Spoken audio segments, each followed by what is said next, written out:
morning. Today is Tuesday, May 9th, 2023. This joint committee of Finance, Diversity, Equity, and Inclusion and Development Planning and Sustainability is called to order. Madam Clerk, please call the roll.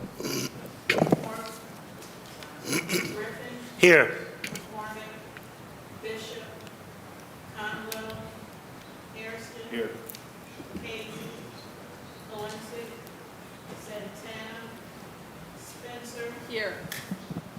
Harsh. Here. House. Jones. Slight. Here. Mr. Chairman, you have a quorum. Thank you so much. I know a few people called and said that they're stuck in traffic, but we want to make sure that we honor everyone's time and start on time. First of all, my name is Blaine Griffin. I'm the president of Cleveland City Council. Welcome everybody here today for what we believe is one of the most important topics that we're going to address in this city in the near future, which is diversity, equity, and inclusion. When we first came into council a year ago, we added diversity, equity, and inclusion to the Finance Committee because we wanted everything that we do as a Cleveland City Council to be looked at through the lens of equity and fairness in the city of Cleveland. So the first thing that we began to tackle, myself working closely with Chairman of DPS, Anthony Hairston, and our colleague, Councilwoman Jasmine Santana, who's the majority whip, was we wanted to do a comprehensive community benefits ordinance. We know approximately 10 years ago, we had a strong commitment from the corporate community. I know we have representatives from GCP, as well as other contractors who joined together with Mayor Jackson, as well as several other leaders to sign a voluntary community benefits. However, that agreement has not gone far enough. It set the groundwork for where we need to go, but it did not do nearly what we needed to do. The fact remains that billions of dollars of construction and billions of dollars of taxpayer dollars have gone towards a lot of projects in the city of Cleveland, and we have not seen a return on investment for a lot of businesses, as well as MBE, FBE firms, and Cleveland small businesses in the city of Cleveland. We do have an example of some people that have done it right. I do have representatives here from the Cleveland Clinic, and you'll hear from some of them today. And then I also have representatives here from the Northeast Ohio Regional Sewer District who have had good models of how you can make sure that we promote diversity, equity, and inclusion. However, we got feedback from everybody. Developers, we've gotten feedback from labor unions, we've gotten feedback from minority and female contractors, and everybody has had an opportunity, including the administration, to give some feedback into this ordinance. But now we're in the process where we have to make decisions, and now we're in the process where we have to make sure that if we're going to be successful, the broader community has to participate. So we welcome everybody. In this session today, we're going to hear from each speaker for 3 minutes. We're going to get through all of the questions that all of these speakers are going to present, and then council may have opportunities, or we'll have opportunities to ask all of the presenters questions, okay? Before I turn it over to our attorney, who did a great job on really orchestrating this ordinance, I know many of you have talked with her. She's the keeper of the keys on this, Jen O'Leary. I also want to thank the policy staff headed up by Jessica Columbia and Brooke Saban. But right now I want to turn it over to my colleague, the chair of DPS, who's been my partner in pulling this off, Anthony Hairston. Mr. Hairston. Absolutely. Thank you, Mr. President. Actually, you took a few of my comments to thank the staff. You know, we have our sets of what we need to say. But nonetheless, thank you, Mr. President, for your opening remarks. Thank you all for being here today. As the President said, that simply put, you know, the council is looking for good levels of return on our investments that we are making here and around the city of Cleveland. It was very important to many of us, especially those who are incoming council members, to see others working on projects and being a part of the economic environment here throughout the city of Cleveland. We are looking for a meaningful level of inclusiveness, you know, in terms of participation around the city of Cleveland. And we believe that, you know, taking these steps that we are taking today and will be taking in the future will really aid in helping us to achieve those inclusive goals that we all know that we should have. You know, I will say that this process was not done in a vacuum. You know, this body, along with administration, along with council staff, reached far and wide and tried to tap the shoulders of small businesses, female businesses, minority businesses, those who do work with the city, those who don't do work with the city, and really try to engage everyone in this process. And I really believe that we achieved that. We held 3-day sessions over at Tri-C. We invited different clusters to come and participate, to provide input, to share feedback, and really help us understand some challenges that you all may have experienced over the years in trying to reach levels of inclusion, and also some things that have worked for you all that maybe others can take and use in trying to increase the levels of inclusion on their projects as well. But overall, we appreciate everyone's input. We also had a lot of input from the community as well. We put out a survey to residents, and they also wrote back about what it is that they would like to see and how they would like to see things done as it relates to inclusion here in the city of Cleveland. So that's all from me. Thank you all for being here again, and we'll move on. All right, thank you. So one more thing before I read this into the record and turn it over to Jen to explain some of this. I do want to give a couple of points of order that we're going to adhere to. First and foremost, I do also want to make sure that the corporate community knows and the development community knows that we also want to create predictability in the marketplace. Part of the effort that we're in the process of doing is also to try to create predictability so that you can know what is expected of you whenever you bring these projects before council. So we are not just looking at this in one vein, we're looking at this in several ways, and that's the reason why we're asking everybody to help make this better. I will also tell council, once again, we will ask questions after each presenter presents, but let me read this into the record. This is ordinance number 297-2023 as amended by council members Griffin and Santana, and I think Hairston wanted to be on it. An emergency ordinance to supplement the codified ordinances of Cleveland, Ohio, 1976 by enacting new chapter 191A, sections 191A.01 through 191A.07.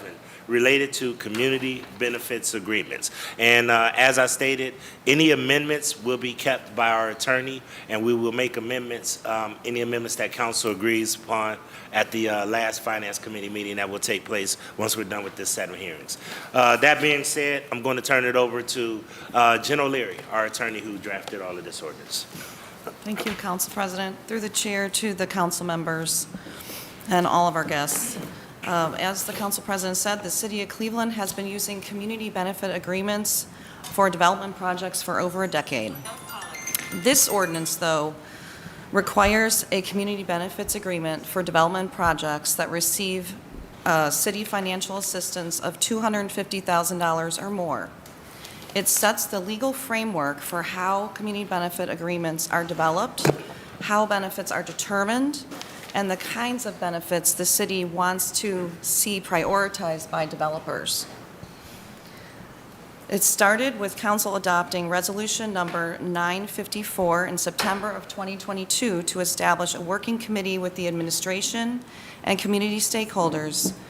The purpose of this was to ensure that developers seeking city financial assistance for development projects provide maximum tangible benefits to Cleveland neighborhoods and residents.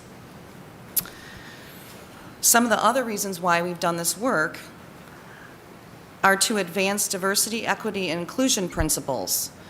This committee is working to improve compliance with and reporting of the Office of Equal Opportunities, MBE, FBE, and CSB contracting and resident employment goals. OEO's 2021 annual report reported that only 6.5% of the city's prime contracts were awarded to MBEs. Minority business enterprises. Only 21% were awarded to female business enterprises. We all recognize that this is not good enough and we can do better. Another goal is to provide more meaningful opportunities for MBE, FBE, and CSBs to scale their businesses and grow the local resident workforce. In doing this work, we aim to balance the need for predictability and flexibility for development projects. Also, this process will front-load community input on projects and developers' commitments to community benefits prior to the passage of legislation by this council. So what does this ordinance do? First, it defines what city financial assistance requires a community benefits agreement. It also defines what a community benefit agreement is, what community benefits include, what developers will be included in this, and what development projects, mainly private development projects. It establishes 2 tiers based on the amount of city financial assistance sought and the project size.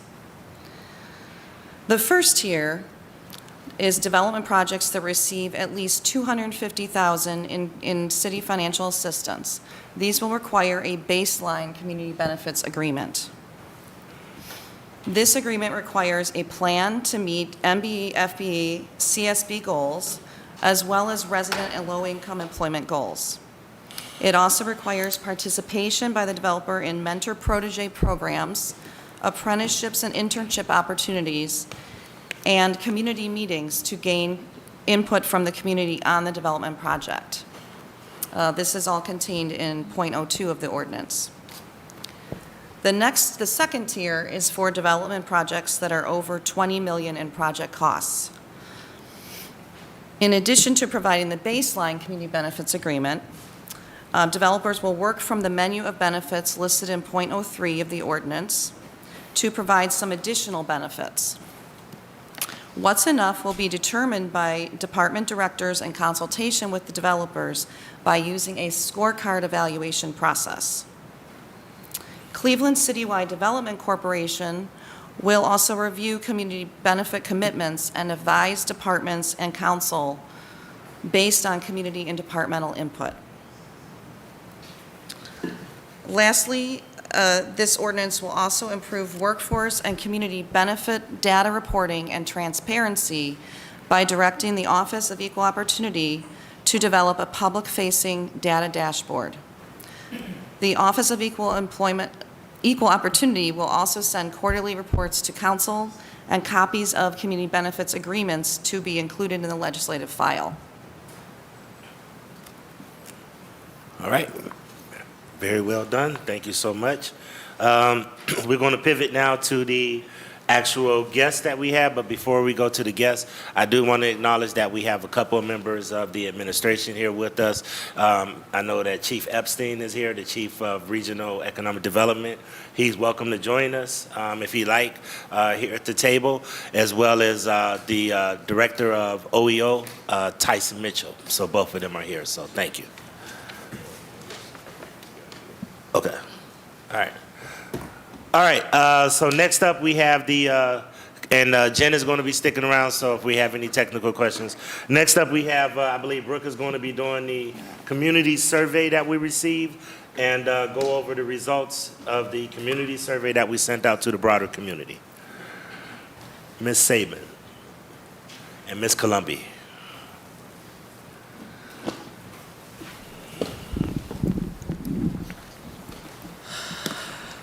Good morning, Council President, Council members. Really excited to be here today. Thank you all for being with us this morning. So I'll just give a quick overview of the process. As was stated earlier, this process started a year ago, almost a year ago. The Data Summit last year, Council President, you spoke and talked about the importance of putting something like this into motion. And in July, we started meeting with senior members of the mayor's administration we formed an internal working group, and we've been meeting every 2 weeks up until this calendar year. And we have been, as Councilman Hairston said, talking to female business owners, minority business owners, small business owners, as well as developers, project owners, everyone in the construction sector ecosystem. And another important constituent group in that ecosystem are our residents, those who would benefit from some of these development projects in their neighborhoods. And so one of the ways that we wanted to speak directly to residents, because we knew that not one person and not one entity could represent the community writ large. So we actually went straight to the residents, and we designed a community survey. We also put together a phone line, a free phone line, and we've heard from just around 350 plus responses as of this week. Brooke will be doing a deep dive into the data on that. One of the important points of this ordinance, I think it's important to make it's not necessarily the answer to every question, but it's important that it helps Clevelanders remain competitive and that we're able to create opportunities both for businesses but also for our residents. And the last thing I'm going to say, we actually got some really important data, speaking of our residents, from our Director of Economic Development. This covers 2019 to 2023, so this is the last, 4 years. It's a report that OEO actually generated, so thank you, Director Mitchell and your team. We can make this available later, but the report represents almost $13 million in lost wealth creation opportunities for contractors and a total of 358 full-time employment opportunities for residents. Figuring those employees would have made at least $20 an hour, that's another $14.4 million in lost wages and $359,000 in lost payroll taxes. So we're talking about the importance of, again, engaging our residents in multiples of ways. Brooke? So as Jessica mentioned, we conducted this online community survey. We started it in December, and the survey is still open. This was shared through council member newsletters, the Cleveland City Council citywide newsletter, and social media. So we asked a series of questions. The first question we asked was, what concerns do you have about new construction in your neighborhood? And I went through all the responses and sorted everything into buckets. So the number one thing we heard from residents was just general concerns about disruptions from construction in their neighborhood. So that includes increased traffic, debris, damage, noise, pollution, blocking of walkways, et cetera. The second thing we heard was unaffordable housing or increasing housing costs, whether through increasing property values and property taxes or just building luxury apartment buildings. Number three were no concerns. 4, no construction or not enough new construction happening in their neighborhoods. Number 5, lack of community benefit from the developments or lack of community involvement in these projects. And number 6 was that new construction was changing the aesthetic of their neighborhoods, whether new builds are not matching old builds or there's demolition of historic structures. The second question we asked was, what can be done to lessen your concerns about this new construction? And the number one thing we heard was, just tell us what's going on. Communicate with residents. The second thing we heard was that there were no concerns. The third was that residents want to be involved. They want community meetings, and they want to be able to provide input through a variety of ways, either in-person meetings, virtual, online surveys, et cetera. Number 4 was just minimizing construction disruptions, showing respect to the neighborhood and the residents that live there, communicating with residents the traffic detours, cleaning up construction at the end of the day, keeping walkways clear as best as possible, et cetera. Fifth thing we heard was build affordable housing. And the sixth thing we heard was just seeing improvements and kind of building trust that there will be new construction and that residents are being heard. We also asked generally what kind of neighborhood improvements would you like to see. So this is a sample of the things that we heard. Installing public trash cans, youth programming, green and public space, affordable housing, neighborhood beautification and cleanup, employment and training opportunities for residents throughout all phases of the development process, multimodal infrastructure like pedestrian-friendly developments and bike infrastructure, home repair assistance for homeowners, and demolishing vacant structures. And so we collected zip codes along with this survey, so we were able to map generally where we were receiving responses. So we were able to get a pretty representative sample from the city, and that's the map that's here on the right. We're happy to take any questions about the survey, if you have any. Mr. Chairman, do we have this on our tablet? Has this been sent to us? No, it has not. No. I can Can we email it to send you. But we yes. will make sure they will send it to us. And remember, this is a hearing. This is the first hearing for this. We're going to have several on this topic, so we got a chance to build this up. But on this topic only, on the survey, did anybody have any questions for Ms. Columbia or Ms. Saban? Yes, and just for everybody's sake, we have a lot of speakers today, and we have a lot of guests here today. I'm going to shorten the timeline today because we have to make sure that we get an enormous amount of people on the agenda. So I'm going to limit this, at least in this part right here, to at least 2 minutes so that we could just try to keep it moving and get to our guests that we have here. Councilman Jones. Mr. Chairman, on this particular survey, I know that we had an online piece. How did we communicate that to small businesses, minority businesses? One, and then how did information go out to the respective neighborhoods? Did it go through local development corporations? How was information disseminated for participation with small minority businesses, number one? And then number two, did you have any kind of engagement in the Lee Harbor Ward 1 area? So a couple of things just to go into the small minority businesses. Yes, there have been several meetings, several work groups.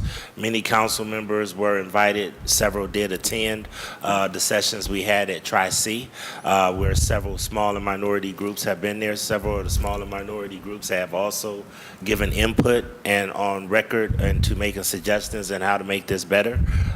If you recall, we've had several meetings and caucuses where they have offered to come out to any community meetings, as well as put it in newsletters and put it out in the community. I know in my area, I put it in the newsletter, as well as I blasted it out to my 2,000 people in the network and others.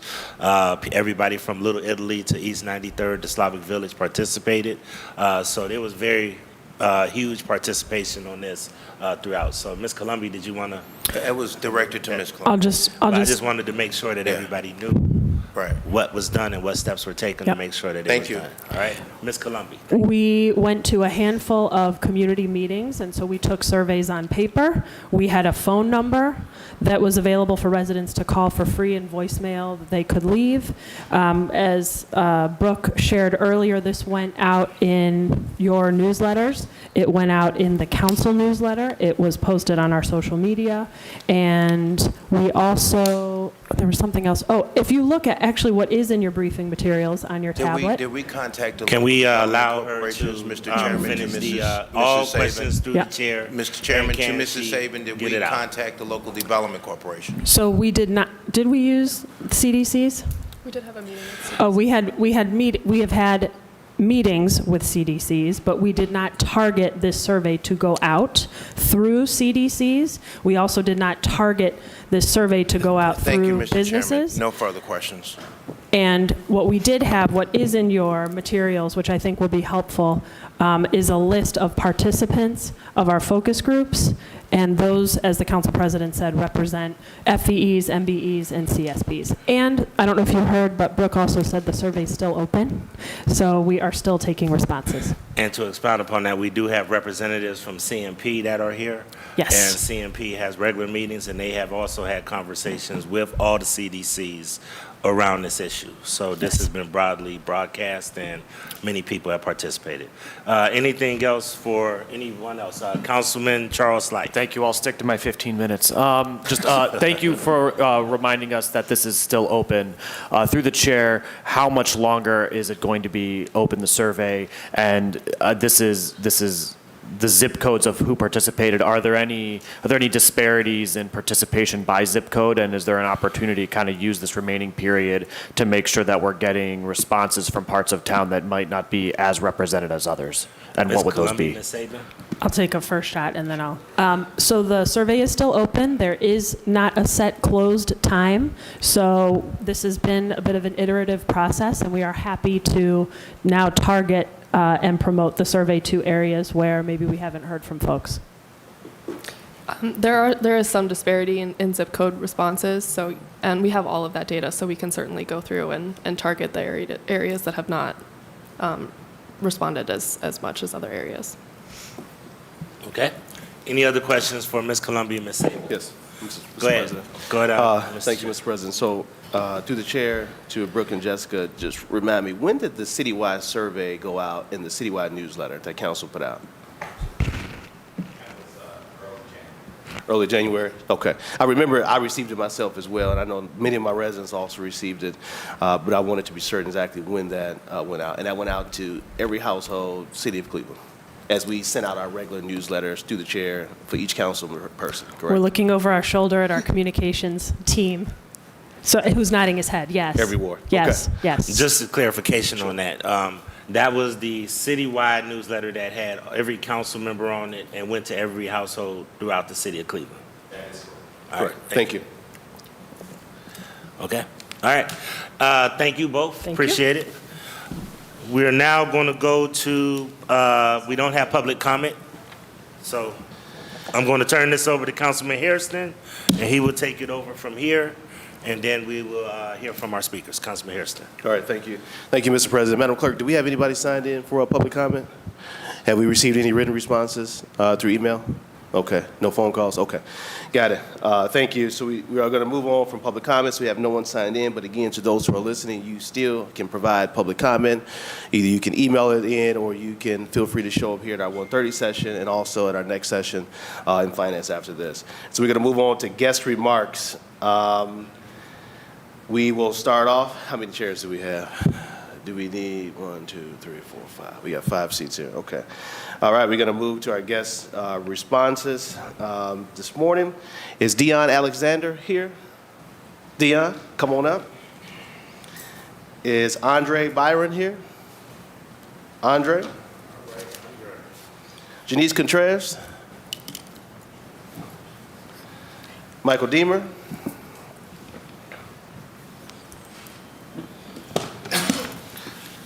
Mr. Jeff Patterson?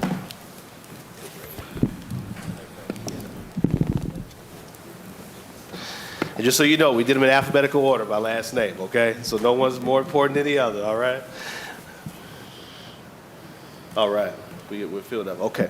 Well, again, good morning, everyone. Thank you. Just a few things before we get started. Just as you've heard the council president mention, all questions and answers go through the chair of council when addressing either members or those who are answering questions as well, all right? You've been given your time that you have to provide your remarks this morning, and we will start off with Dion Alexander. Good morning to the Chair, Council President Griffin, and the honorable members of the Council. My name is Dion Alexander. I serve as the President of Village Capital Corporation, which is a Cleveland-based community development financial institution, and since 1992, VCC has provided over $120 million of loan capital to contractors and developers in the city of Cleveland, and those funds have leveraged over $1 billion of private development. In recent years, VCC has targeted much of our funding to small women and minority-owned businesses performing catalytic real estate development projects in Cleveland. We have targeted capital in this way because we find that small women and minority-owned businesses face extreme obstacles to development, and without substantial, flexible capital, capacity building, and development supports, they are locked out of projects in the city of Cleveland.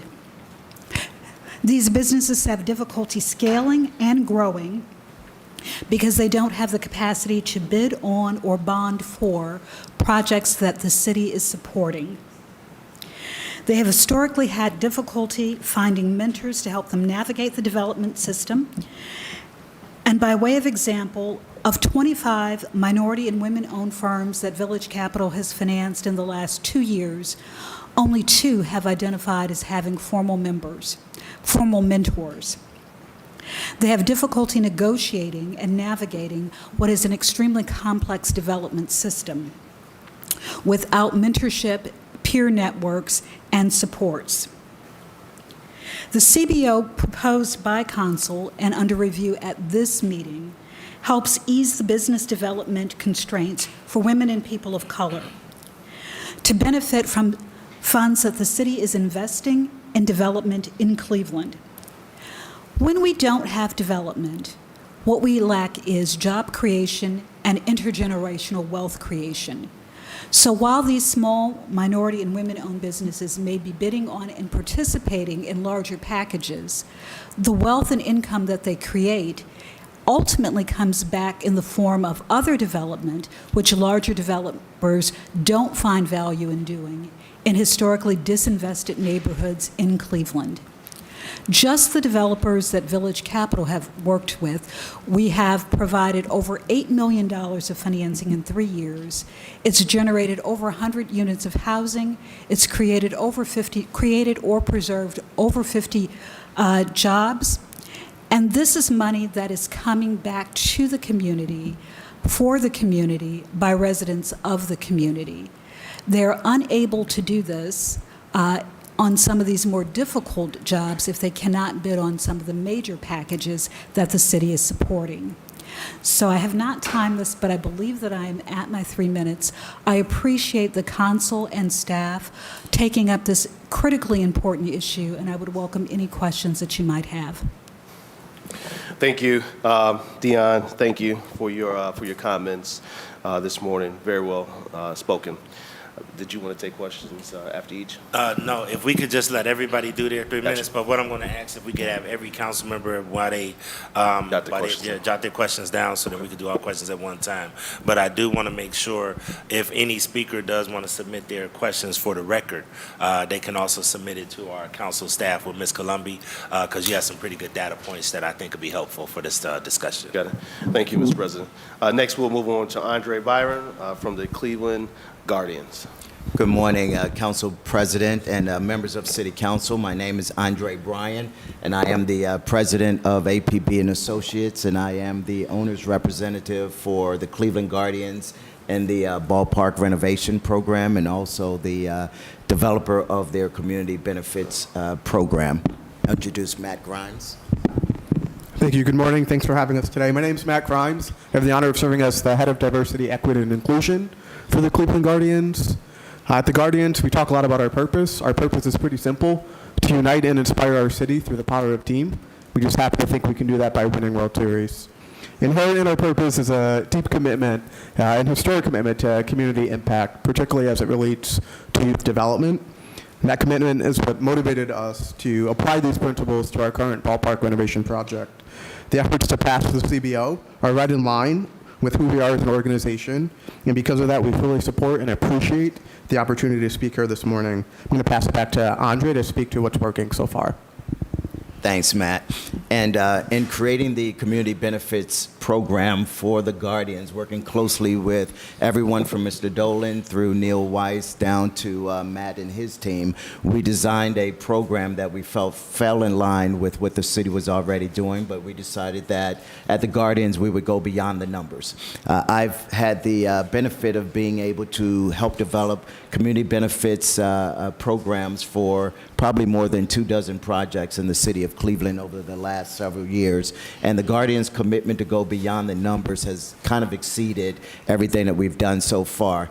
They look at, and we do fully, as the CBO as a conduit to capacity building for some of our smaller firms. Picking up on what Ms. Anderson said is that we do need an opportunity, and the CBO is an opportunity to build a capacity of some of the firms here. Our diverse firms are oftentimes able to get an opportunity. However, their capacity to perform is somewhat lacking. So a great CBO, we see this as a conduit to capacity building. We also see it beyond the numbers as an opportunity for us to establish apprenticeships and training programs for some of our students, not just through CMSD, but we've got a number of students that are in various types of programs, young adult learners that's going through reentry programs that we have an opportunity to work with. We've put these things into the Guardians program, and to Matt's point, they're working, and they're working extremely well.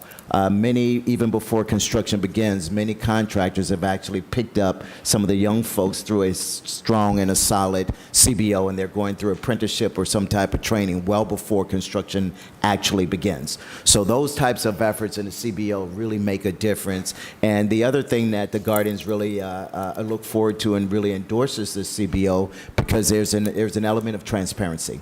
Transparency and the ability to inspect the work and inspect what the developer says is really important to us, and we want to make sure that we do that. So we appreciate the opportunity to give them weigh in on this CBO. Absolutely. Thank you, Mr. Bryan. I'm sure members are taking notes, and we'll have several questions for you. Thank you so much. Thank you. Thank you also. Next, we're going to move on to Mike Deemer from Downtown Cleveland Alliance. May want to pass the mic down. Thank you very much. Thank you. Good morning, Council President Griffin, Chairman Hairston, members of the committees. I appreciate the opportunity to provide testimony today regarding the Community Benefits Agreements Ordinance. I'm very grateful for the diligence that all of you and your staff have put into seeking input into this ordinance and really working hard to create inclusive, equitable, and pro-growth policies. I want to say a few words at the outset about Downtown Cleveland Alliance and how we're approaching issues like this facing our city. Downtown Cleveland Alliance is a comprehensive urban place management organization. We like to say, from the sidewalk to the skyline and everything between to engage Clevelanders in improving the downtown economy, environment, and experiences. Our mission, very simple, is to attract people, jobs, and investment to the city's core. We seek to weave not just the districts of downtown, but the surrounding neighborhoods into a seamless urban fabric that's greater than the sum of its parts. We're advocates of increasing job and residential density across the city, creating walkable neighborhoods, and fostering transit-oriented development. Our core values are inclusion, innovation, and influence, and we believe that the full breadth of the community, like all of you, should benefit from all of this work and development in the city. We fully share the goals that Council has set out in fostering more inclusive economic growth, and our feedback today is really intended to make the ordinance as introduced more impactful and more workable. I'm especially grateful in the ordinance as introduced for the greater certainty, transparency, and finality to community benefits that it offers. The menu of options that was discussed in the summary of the ordinance, giving examples of the types of provisions that could go into a compliant community benefits agreement, provides very helpful guidance and flexibility. I'm also grateful for the investments that Council and the administration are making in growing a more diverse construction and development workforce. We know that this ordinance is one of several that Council has either already passed or is working towards to really create a more diverse workforce that we all want to see in the city for these development projects. We know that for-profit and nonprofit developers alike share frustration that the pipeline of MBE and FPE contractors is often inadequate to meet demand. And we're eager to work with partners like Cuyahoga Community College, CMSD, the building trades, and other civic partners to match workers with training and job opportunities. I'd like to share 3 recommendations that we believe would make the proposed ordinance more impactful and workable. First, we respectfully recommend that the city maintain a, thank you, publicly available, I appreciate it, a publicly available online database of certified MBE contractors that will help ensure compliance and enable city staff to monitor the depth of the available workforce. The meat of this is really, and I'm sure I'll get some questions about this, respectfully urge Council to omit residential tax abatement from the definition of city financial assistance, as we believe the residential tax abatement program is already covered adequately and community benefits covered adequately by the ordinance that will take effect on January 1st. And with regard to enforcement, we want to see these agreements enforced in the agreed upon community benefits delivered. We're concerned that allowing public financing to be clawed back or rescinded will cause projects to struggle to secure private financing that would disproportionately hurt smaller developers. So we're requesting that the ordinance be amended to require penalties to be clearly defined as part of a community benefits agreement, and alternatively request the penalties be made prospective, similar to state and local debarment penalties. Looking forward to working with all of you to advance impactful and workable solutions that advance both growth and equity. And I apologize for running over. I appreciate the lenience of the committee and the chair. Absolutely. No problem. Thank you, Mr. Deemer, for your comments. We're going to move on to Mr. Jeff Patterson, and then Ms. Janice Contreras is going to take us home. Good morning, Mr. Chairman, to the councilman. On behalf of the Cairo Metropolitan Housing Authority, my name is Jeffrey Patterson, Chief Executive Officer. I'm pleased to be before council today to discuss this ordinance that I believe is as much needed and aligns with the mission of the Cairo Metropolitan Housing Authority. I'm going to ask our Chief of Equity, Diversity, and Inclusion, Hema Steele, to come up and kind of share some of the ideas and some of the things that CMHA is doing in this area that I think align with what this ordinance will do. So, Hema.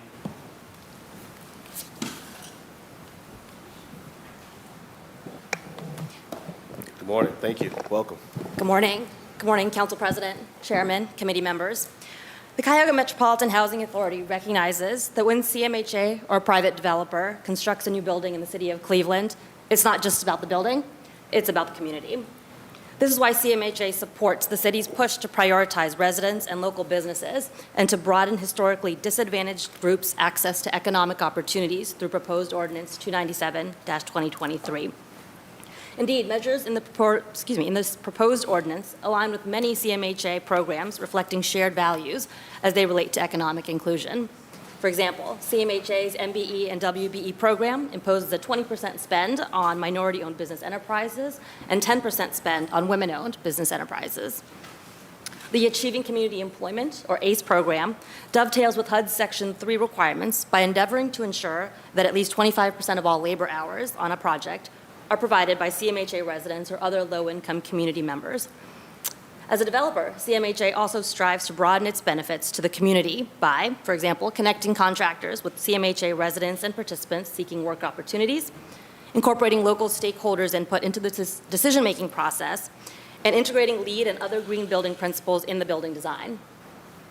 CMHA's perspective on the proposed ordinance is not just as a developer, but also as an implementation partner for other developers. For example, the city's decision to include affordable housing units as an acceptable community benefit can amplify CMHA's own mission to expand Cleveland residents' access to affordable housing. Developers required by the ordinance to incorporate affordable housing into their projects can collaborate with CMHA to subsidize units through project-based vouchers. These project-based vouchers will ensure that those units remain affordable for many years to come, while guaranteeing the owner a steady stream of rental income for those units. Mandating affordable housing could also expand Cleveland residents' access to Cleveland's most sought-after neighborhoods that could otherwise support themselves through market-rate housing. Lastly, CMHA's commitment to building sustainable communities is apparent from its heavy involvement in providing neighborhood infrastructure and safety improvements, especially in Cleveland neighborhoods needing them the most. For example, CMHA has built communities by, for example, reusing vacant lots at Woodhill, resulting in reduced blight, improved safety, and catalyzing neighborhood development. Redesigning our largest estates to include parks, almost done. Partnering with the city to create new city-owned rights-of-way and updated infrastructure, and striving to ensure newly built storefronts in mixed-use developments are filled with business tenants referred by the city. For CMHA, development is not just about building structures. It's about setting the conditions for fostering thriving communities. We therefore look forward to continuing our support of the city's efforts to improve economic outcomes for the residents and to creating opportunities for disadvantaged business owners through implementation of this ordinance. Thank you. Thank you. Thank you for your comments. And now we'll move on to Janice Contreras, Northeast Ohio Hispanic Center for Economic Development. Good morning. Good morning, buenos dias. I'm Janice Contreras, Chief Executive Officer of the Northeast Ohio Hispanic Center for Economic Development. Thank you for the opportunity to provide a public comment on the ordinance and specifically on the investment for Centro Villa 25.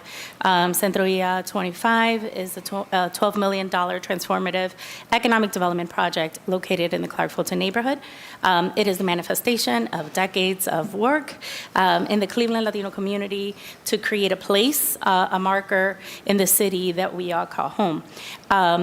Specifically on the Hispanic Center for Economic Development, we focus on 3 areas on how we define economic development for our community. We are the home to the Northeast Ohio Hispanic Chamber of Commerce, providing advocacy and opportunity for Latino business owners. We are the home to the only standing Latino Small Business Development Center. So we are one of 3 SBDC programs in the city of Cleveland, along with the Urban League and Cleveland State University. Through our Small Business Development Center, we provide technical assistance and coaching to small business owners. We have over 1,000 businesses that we assist a year, and 80% of them are Latino. Prior to COVID, our average was 400. So the volume in the demand for services of our small business development has tripled. I wish I could tell you I've tripled my staff, but not at all the case. So just a lot of need for small business support. And lastly, our third focus is really community development, and that's hyper-locally focused in the Clark-Fulton neighborhood. Through this project, our organization seeks to address one of the biggest challenges that we have in the city and specifically in the Clark-Fulton neighborhood, which is the lack of infrastructure for retail space along our commercial corridors within the neighborhood. The Centro Villa project will feature 20 micro-retailers, a commercial kitchen, a specialty grocer, a business innovation center, and co-working spaces, office for Latino and neighborhood serving organizations, an outdoor plaza, and community space for arts and culture programming. Based on the economic impact study Cleveland State University conducted on the project, Centro Villa will create over 100 permanent jobs and is projected to generate over $2.4 million of state and local taxes over the first 6 years of operation, economic input of over 10 years of an estimated $12.6 million. Being that we are a small business development center, we have more letters of intent for the kiosk spaces, the 20 kiosk spaces that we will have in our market than the spaces we have. So while the project is in construction, we're holding an initiative known as Barrio Progreso. Through this initiative, entrepreneurs who are interested in being in Centro Villa will participate in some training. So literally starting this Saturday and for the next 5 months, they will be working on preparing their business plans, their financial performance, their marketing plan. This is a key element or requirement to this project. We are grateful to the leadership of council for their support in Ordinance 508, specifically the leadership of Councilwoman Santana, Council President, and Councilman McCormick. So thank you. All right. Thank you. Thank you for the remarks this morning. Before we move to questions from the committee for the panelists that we have here today, we're going to shift to the administration to provide any comment or feedback they would like before we move to questions. Director Mitchell, Chief Epstein, anything? Nothing? Yes, okay. I didn't know if you wanted to chime in at this part or you want to wait till the second group. All right, sounds good. All right, well, thank you all again for comments, and we'll open it up now to the committee for questions. You want to hear the second group first? Yeah, because we got a couple more people in the second group. Okay. Doug, Bryce, Beju, Shop, Yeah, I didn't know if you wanted to do questions. Okay, sounds good. Well, we're going to hear the second group, and then we'll open it up to questions from the council. All right, thank you all. Thank you. Thank you.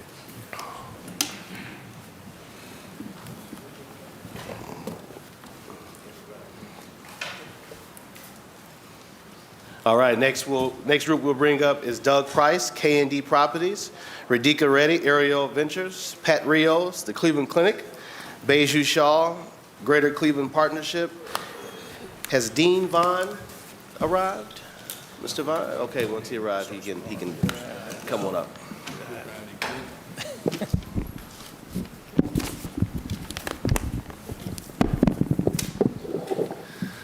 All right. Again, good morning. Thank you all for being here this morning to provide public comment on such a very important piece that this body will be hearing over the next few days.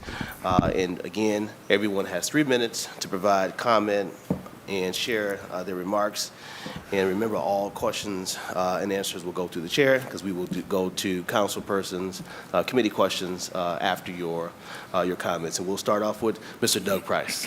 Morning, everybody. Good morning. Doug Price, CEO of K&D Group. K&D Group's one of the largest Northeast Ohio apartment owners and developers with over 10,000 units. in Northeast Ohio, 4,000 of which are in the city of Cleveland, which are all lead compliant, by the way. Yeah. And 2.5 million square feet of commercial space, which is all downtown. K&D has done a number of projects over the last 20 years using the various programs that we're talking about in the room, including the 668 project, HANA, 1717, the Leader Building, Terminal Tower, the Halley Building. We're finishing 55 Public Square right now, and starting 700 Prospect, which is United Church of Christ building. So that's almost 2,000 units that's used tax abatement, the historic tax credits, so a number of enhancements. We've done 5 TIFs, so we have been through the community benefits for a number of years. Our biggest struggle there is really finding the vendors. Cleveland Construction does most of our construction. We do hold all the community meetings, and we do all the various things that, you know, throughout the years that are in, a lot of which are in the new program. And again, our biggest struggle is just finding vendors that, you know, can do the work in the city of Cleveland. The unions now also, we're finding less and less contractors able to bid on any job, because the unions are having the same problem as like the police department, where they have a lot of people retiring and they can't find new talent. So it's a really good time to, you know, bring in citizens from Cleveland and really reconstitute these various programs. The other comment basically is on the tax abatement, is that we would like to see it stand separately. It has been revised to include, as everyone knows, the affordable component. And when you buy a building or piece of land, you need to have certainty. We wouldn't have 6 months to negotiate a community development benefits agreement. So that's my comment on that. All right. Thank you. Thank you again. Good morning. Thank you, Mr. Price. You were on time and under budget this morning. All right. That's where we like to be. That's right. That's right. All right. We're going to move on to Radhika Reddy, Aerial Ventures. Yes, I'm Radhika with Aerial Ventures. We have a unique distinction of being MBE, FPE, CSP, as well as a developer. So I've seen the problems on both sides. I would like to share some of, different from others. I would like to more share the perspective of how the whole system sometimes has not worked for MBEs, FPEs, but also as a developer, some of the, especially as a small developer, how burdensome some of this could be. Just wanted to give a perspective different from others.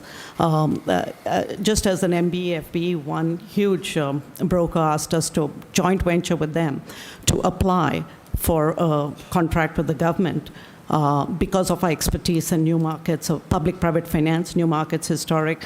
And they used it to win the contract, and they were told they won it because of us. They partnered with us as MBE. But once they won the contract, several millions, they never had to use us, and that's it. So I know there's some flaw. After that, I never applied, ever. This was about 10 years ago. So there's something there that they win the contract using MBE, but never have to use them unless they need. So I don't know. I never looked into it, but I wanted to share that experience. I think this community benefits, it's good, but it shouldn't be too burdensome. Because also as a developer, in Lorraine, I worked on transforming a 20-year-old, 18-year vacant building, which nobody else could fix, and it was empty. It's a hotel right on the lake. But putting together all this, public-private finance, historic, federal, state, new markets, tax abatement, PACE financing, the mayor and the city really came together. This building was being torn down in 60 days, and there was no tax value. But they gave me a 30-year abatement, red carpet welcome. And right away, as soon as we started construction, because of that abatement, it helped with the operating cash flow. There's no cost to them because anyway, they were not getting taxes on it. But it created 19 new businesses on Broadway, created a historic district, real catalytic, transformative project of economic development through public-private partnership. So I wish in some way Cleveland could also help with that. And I do echo some of the concerns about the lack of minority contractors. I have seen, because we do real estate finance, I have seen people not able to find or qualified people. And so if some of the funding could be used for training minority contractors with the unions or other people and provide some type of cash incentive to use some of your subsidy to provide community, to actually go towards subsidizing some of the minority contracts if you want direct benefit. That's just a thought. Also, I was thinking that the $250,000 grant is very different from a $250,000 loan. You know, in a loan, if you're 3%, like a HUD loan. I got $1.5 million HUD loan from the city of Lorraine. But when I rebid the contract with all the conditions of union and the project went up by $1.3 million. So no benefit, so I had to refuse. So I just want you to know that these are things you have to consider, and I don't know how you're addressing these issues. Thank you. Thank you for providing or sharing your personal testimony. Thank you. Next, we'll move on to Pat Rios from the Cleveland Clinic. Thank you. As you said, I'm Pat Rios. I'm the Executive Director of Buildings Plus Design for the Cleveland Clinic. Council President Griffin, Councilman Hairston, and members of the City Council, thank you all for the invitation to address this joint hearing. On behalf of the Cleveland Clinic, I'm here today to speak in support of the proposed community benefits ordinance. We applaud the city and its efforts to address the urgent issue facing our city, namely the gap between supply and demand in the construction and development industry, barriers for minorities and women to enter this field, and socioeconomic disparities that exist in our community today. As a not-for-profit healthcare organization, we proudly serve the people of Cleveland and each of the communities where we are located. This has remained a central tenet of our mission throughout our 102-year history. As an anchor institution in Northeast Ohio, Cleveland Clinic is committed to supporting the growth and strength of our entire community. We have been in the forefront of efforts to address economic disparities by expanding opportunities for minority, female, and small businesses to take part in the development and construction projects within our institution-funded portfolio. Since 2014, Cleveland Clinic has spent $507 million in diverse planning, design, and construction firms. In 2022, our first post-pandemic year, we recently spent $63 million in the construction sector, the diverse construction sector, and look forward to exceeding this year by reaching our goal of $80 million. However, capacity building in this sector is not measured by spending alone. Cleveland Clinic has worked to create an ecosystem that helps develop diverse firms from set-aside projects to becoming full members of the construction business community. This is accomplished through large business mentoring and partnerships, followed by diverse-only competition, and gradually improving the business capacity of these firms to the point where they can compete on their own. Cleveland Clinic is committed to sharing our experience through leadership and active participation in Greater Cleveland Partnerships Construction, Utilities, Buildings, and Equity Initiative, as well as direct engagement with our fellow project owners.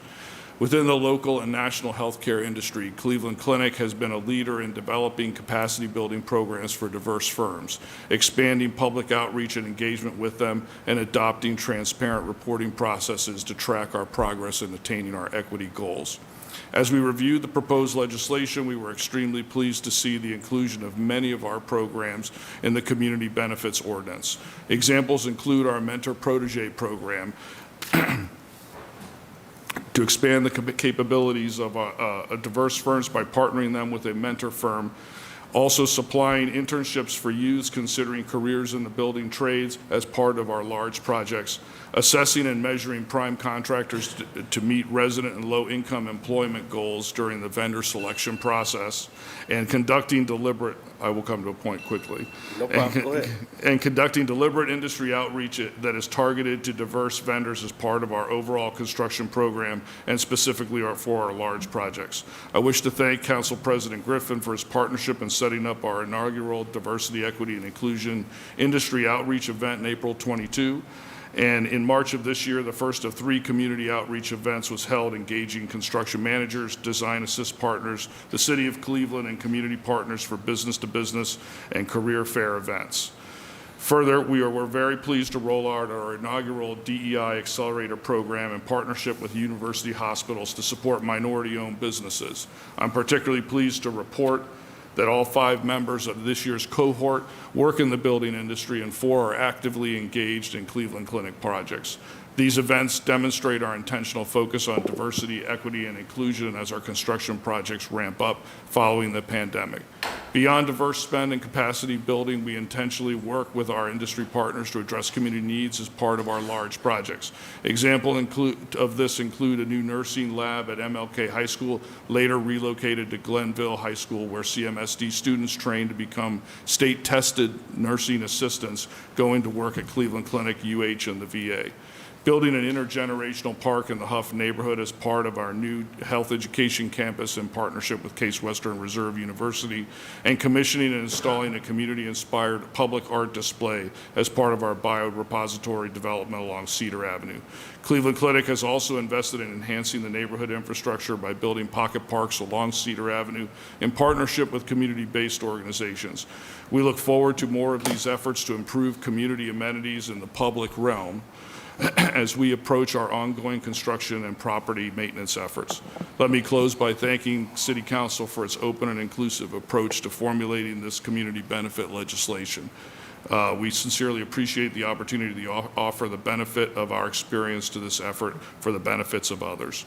I'd like to end by reiterating Cleveland Clinic's steadfast commitment to support efforts to reduce socioeconomic disparities by expanding opportunities for minorities, female, and small business to grow and thrive in the planning, design, and construction sector. Thank you. Thank you, Mr. Rios, for your comments this morning. Thank you. We'll move on to Baiju Shaw. Thank you. Council President Griffin, Chairman Hairston, Vice Chairman McCormick, and council members, thank you for the invitation to provide some remarks. My name is Baiju Shaw, and I'm the President and CEO of the Greater Cleveland Partnership. We're the region's business leadership group, and with over 12,000 members, we're actually the largest metropolitan chamber of commerce in the country. It includes project owners and developers, as you've heard from today, construction and contracting firms, as you've heard from today, as well as many partners. We appreciate the opportunity to provide perspectives on the proposed ordinance. Our history on this dates back to the founding of the Cleveland Roundtable, which merged in and became a part of the Greater Cleveland Partnership. We were also deeply engaged in the development of the voluntary MOU that Council President Griffin referenced in his remarks, and are proud that all of the projects that we are directly involved in through our real estate affiliate abide by that MOU.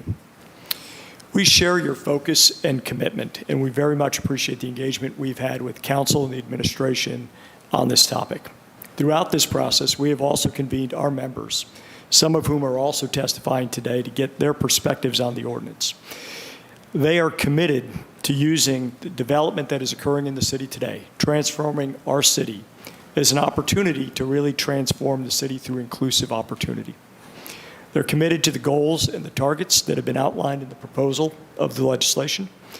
And they also recognize that to achieve these goals, we have to do more to ensure that we have a pipeline of workforce and contractors that are ready to work on the types of projects that are being proposed, and applaud the recent actions by this council to support the growth of those types of opportunities. As to the proposed ordinance, there is much, therefore, that we can support. However, there are some concerns that remain with a small number of provisions that could have unintended consequences that would actually chill development, thus reducing the desired impact that we're seeking throughout this city. Some of these have been referenced by my colleagues earlier today. This includes the definition of city financial assistance, particularly the inclusion of tax abatement and tax increment financing as a part of that definition. Working in tandem with that is the penalties for noncompliance clause, which also impacts the financing opportunities for developers. And then finally, just seeking greater clarity on the role of the Cleveland Cityside Development Corporation Advisory Review. We have provided suggested language to address these points, as well as some technical modifications. We think with these modest changes, we can strengthen the ordinance, improve the understanding, especially for project owners and developers that are considering Cleveland. We always recognize that we are competing for their business interest and their development interest, and we must signal that the city both supports business but also supports inclusive opportunity. Again, we thank you for your partnership on this ordinance, and we look forward to working with you as we finalize this legislation. All right. Thank you. Thank you, Baiju Shaw, Greater Cleveland Partnership. Next, we have Arlene Anderson with Metro Health. Good morning. Thank you so much, Council President and Councilman Harrison. My name is Arlene Anderson. I am the Director of Supplier Diversity for the Metro Health Systems.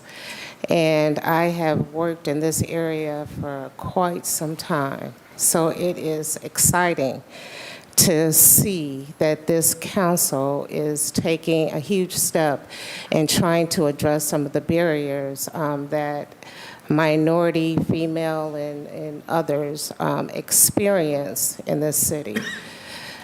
We all have a responsibility to be stewards of our community. And I believe that Metro Health, as a public entity and the hospital that serves the underserved, has always done that. And this is just another step in making sure that we not only provide people with contract opportunities, we also need to address the supply chain opportunities as well, because they are sustaining. Construction is great, and we definitely need to have participation. But I would also say that supply chain is extremely important. We just finished building our new hospital that we're very excited about, that our community deserves. And we did quite well with our minority participation, with the Hispanic community, both with contracts and workforce. But that's not enough. We all have to work together to ensure that our community, all tides rise together. And this city will never be what we want it to be until we start to address some of these foundational issues. Clearly, the community benefits ordinance is necessary to help others, knowing that we need to be more inclusive and diverse. And so I just, it compelled me to say I am extremely happy to be able to sit here and have a discussion about community benefits for the entire region, not just here and there, you know what I mean? Especially with the city of Cleveland as leaders and the county as our leaders. We look to you for things such as unified certifications and ensuring that there are some penalties assessed with trying to make sure that people track and follow the ordinance that we're putting forward. Thank you. All right, thank you, Arlene Anderson. Great point about the supply chain as well. Thank you so much for your comments. Well, that concludes our guests that we did call up in alphabetical order to present this morning. Thank you all for your powerful comments and testimony this morning. We have received it, we have heard it, and we again thank you for being here this morning. Administration still does not have any input. Anything? No? We'll keep listening. Okay, they'll keep listening. I'm going to turn it back over to the Council President to take us to the next step. Thank you. Thank you again, Councilman Harrison. Before we move forward, I do want to acknowledge a couple of people that has been very instrumental in the process. And from the GCP, I know that Patrice is here, if she could stand, Marty McGann and Chris Nance, if they could all please stand. I know they've been working very closely with us, and I want to thank Beju for lending his staff to work with us. I also want to acknowledge Vicki Johnson, the new Chief Community Officer for the city, for Cleveland Clinic worldwide. Not just Cleveland, worldwide.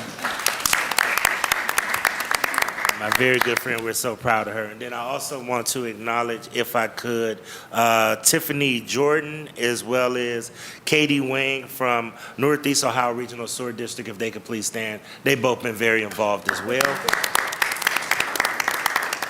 I know that Constance Hawk was supposed to be presenting here today, and unfortunately she was out of town, but we did hear from Cal and the Sewer District, and they have a very good program too, so I encourage everyone to talk with them if you want to talk about how they actually deliver on their promises as well. So thank you. The question and answer side for council is now here. And I'll start off, if you don't mind, Chair. Absolutely. And I know that there are a couple of things, and this is the right group to ask at the table. Doug, you mentioned a little bit about tax abatements and how that can interfere with, or Mr. Price, how that can interfere with the banking and the capital stack. Can you expound upon that a little bit more? And if anybody else wants to chime in, Beju, I know you brought that up as well. I'd really like to understand that better because we want to be prescriptive, but we also don't want to unintentionally water this down. So we kind of trying to find that balance. But if you can help us understand that better, it'd be helpful. Okay. Tax abatement has always been its own ordinance, so you knew when you got tax abatement what was included in tax abatement, as the new ordinance is. It includes now affordable housing. So you didn't have to go back to community development and negotiate it every time, which can take 6 months or longer. So when you buy a piece of property, you can't worry about, what do you have in tax abatement? What is tax abatement going to mean? You need to know what it's going to mean, which the standalone ordinance, you know. But if it goes into community development group and you have to negotiate an agreement every time there's that occurs, it could take 6 months to get it done, and it would probably triple the amount of work in community development department, which again would even lengthen the time further. Okay. Beju, you had a point on that. So part of that is the process. Part of it is also if there's any uncertainty related to that, it becomes a challenge for banks to finance those development projects. And so that's our perspective, is that you've got a policy, that you've got certainty there with the city, which allows banks to finance these projects as well that developers are taking on. All right, and remember, once again, we will consider as a council as we deliberate, and I also want to make sure we talk with the administration because part of this is process, and one of the things why we had them at the table the entire time is to make sure that we understood we were legislators, but they're going to be the ones that have to do it with the process. So I want to make sure that we have that discussion with them as we think through this as well, okay? I've always been told to always be the devil's advocate in these questions. So how would tax abatement hurt this legislation? Or if anybody can help me understand that. I want to understand the other side. And I don't want to say hurt it, but is there another, Jen, I know that you have talked a little bit. Could you tell your opinion about why you thought tax abatement and the standalone legislation kind of complement each other and they're complementing ordinances? And why our thinking around that? Through the chair to the council and guests, and we don't have a specific position at this point on those specific recommendations, but the thinking of the working group was to include tax abatement and TIFs in the ordinance, and with tax abatements that this ordinance will complement, not contradict, the current tax abatement ordinance, which already requires a CBA for multifamily residential development. That ordinance also, requires the developer to comply with chapters 187, 188, and 189, and add affordable housing requirements unless, there's a fine in the chart. So we see this as complementing that, and that it would just add some additional community benefits that, and I know that it's been mentioned that the time to take to negotiate a community benefits agreement, but the process that we have envisioned will front load the process. So there will be the evaluation and there will be a commitment letter. So when developers are going out for financing, they will have an idea of what community benefits are required. So and thank you for that clarification. Yeah, More you to have say, anything but else? Okay. that's The gist of what we're trying to say. And we're going to continue to have this conversation. Just a couple of clarifying points. The working group was not just council, it was also members of the administration, also some other members of the public that we got input from that came up with these suggestions. The only other thing that I want to make sure that we expound upon as well with that, with what Jen is talking about, is that as is right now, we pass legislation for a tax abatement or a TIF. And then once we pass that tax abatement or TIF, then it's up to the administration to develop the CBA. In the past, council couldn't tell everyone what there was no uniformity in the CBAs, and there was no predictability up front. I actually got this from talking with Neil Weiss when the Guardian Stadium was being built, that it would be great to have a lot of this baked in up front so that we can have a proactive process, and then that way it should help with banking and financial stacks moving on. But that's a conversation I want to flesh out more, but your point is well taken, but I just also want to make sure that we don't take out, because tax abatements are a major part of the incentives that we do. So that's why it's a touchy conversation, but we'll continue to have that discussion. Does anybody in administration want to give any input or anything? Does anybody in the administration want to give any thoughts or just comments? I know I'm not asking anybody for definitive statements today. This is more of if it's a follow-up discussion or a point.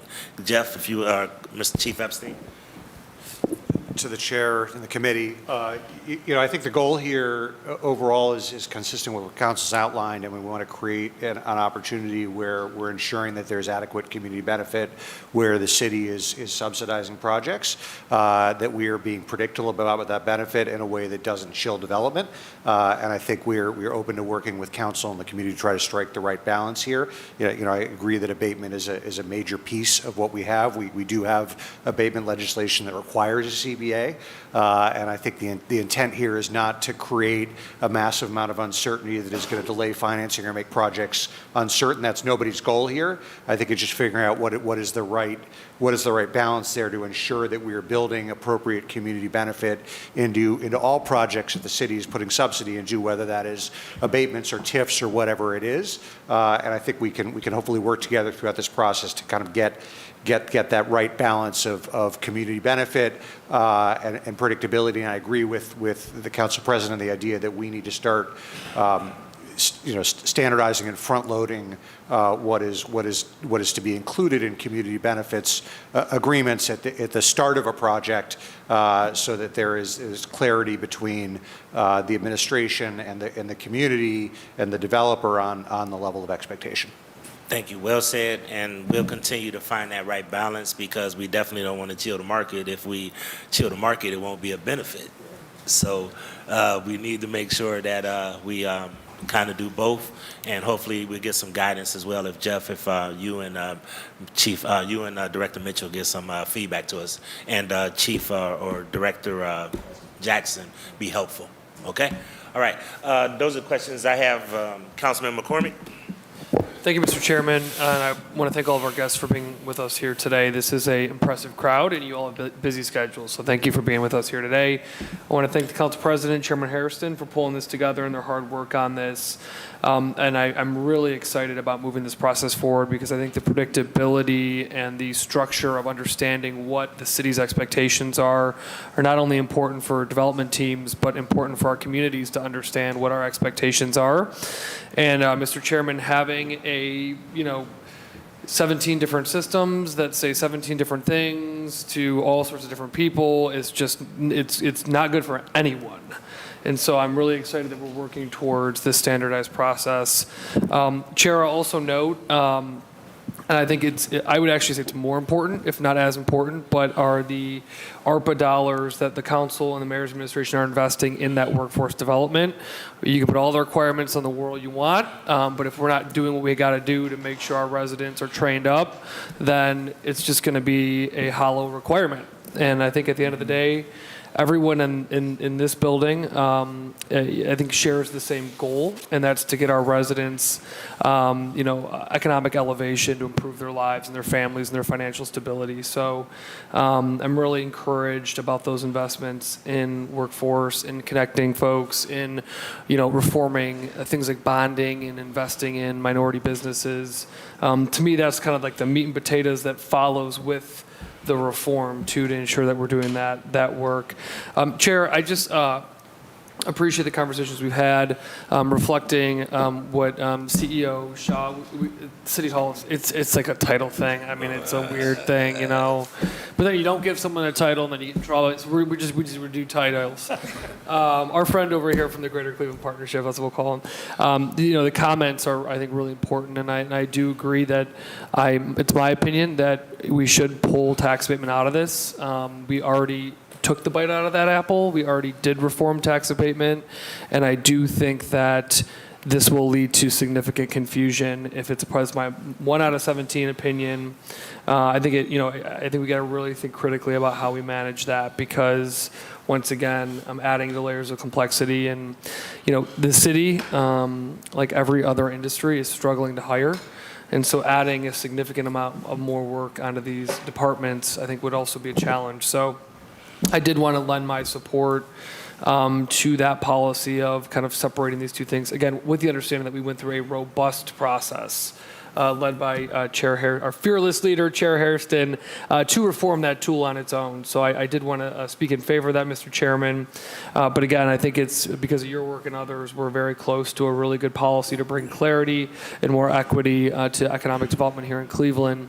Again, with the all-important match of providing real dollars to train up our folks across the city of Cleveland, because without that, again, this is hollow, in my opinion.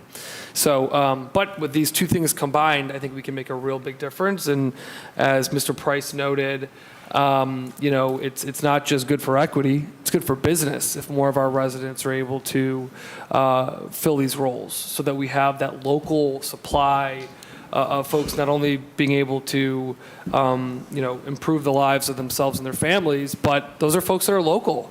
They're in our neighborhoods. So, you don't have to bring folks in from other regions or states to fill those roles. So I see this as a win-win, Mr. Chairman. But again, I think some of the changes that have been put forth through this cooperative work, in my mind, makes sense, Chair, and would support those moving forward. But again, I want to thank everybody. This is a big deal, and without, Mr. President, without your leadership in saying this is putting the line in the sand, saying that this is something we are going to take on as council, we wouldn't be sitting here today, and none of these folks would be sitting here today. So I want to thank you for, not just talking about this, but being about it. So appreciate that, Mr. Chair. Thank you so much, Councilman. Appreciate all of your comments. We have Councilman Brian Casey. Thank you, Mr. Chairman. Mr. Chairman, I'm going to address this to the room, right? There's a lot of power. There's a lot of authority. There's a lot of, we'll call them movers and shakers in the room today. And when we look at these community benefits, and we look at a lot of the organizations who are in the room today, a lot of your work is focused on very specific parts of the city. And I am not saying this to put any neighborhood against any neighborhood. Do not get me wrong, because the work that you all do is very important. And the development and the progress that you do keeps the city moving and thriving. But there's also parts of the city that never sees anybody in this room in their neighborhoods, right? Greater Cleveland Partnership, and I'm not picking on you, I just happen to know you, right? It's Greater Cleveland, right? But a lot of the focus is where our economic development, which is downtown, is focused on. But when we talk about community benefits, there's 17 of us, and only one of us represent downtown, and he's a very good councilman, or three of you, but one major focus on downtown, even though two other ones have the outskirts of downtown. But we never see Greater Cleveland Partnership or KD, in the outskirts of the city, right? There's no development that goes on in our middle neighborhoods. So when you come to us with community benefits, sometimes there's individuals on council that feel that those benefits don't go across the city as a whole, right? That even though you may be employing some of our residents, you don't see that, but the physical structures that happen in certain parts of the city benefit the city, and we're glad for that, but for the outer neighborhoods, right? For the far east side, the far west side, the south side of the city, which are neighborhoods that maintain themselves, but they could also use hugs as well, right? It's not like they're falling down. They're not, they're going along to get along. And to me, those neighborhoods are really what Cleveland are all about,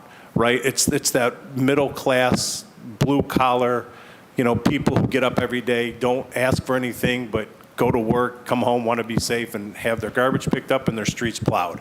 And sometimes we don't see community benefits so much in those parts of the city as we do in other parts of the city. So if anybody in the room would like to address that and, tell us why we should do these community benefits when it doesn't really benefit the whole city sometimes, and it's really more focused on specific areas of the city.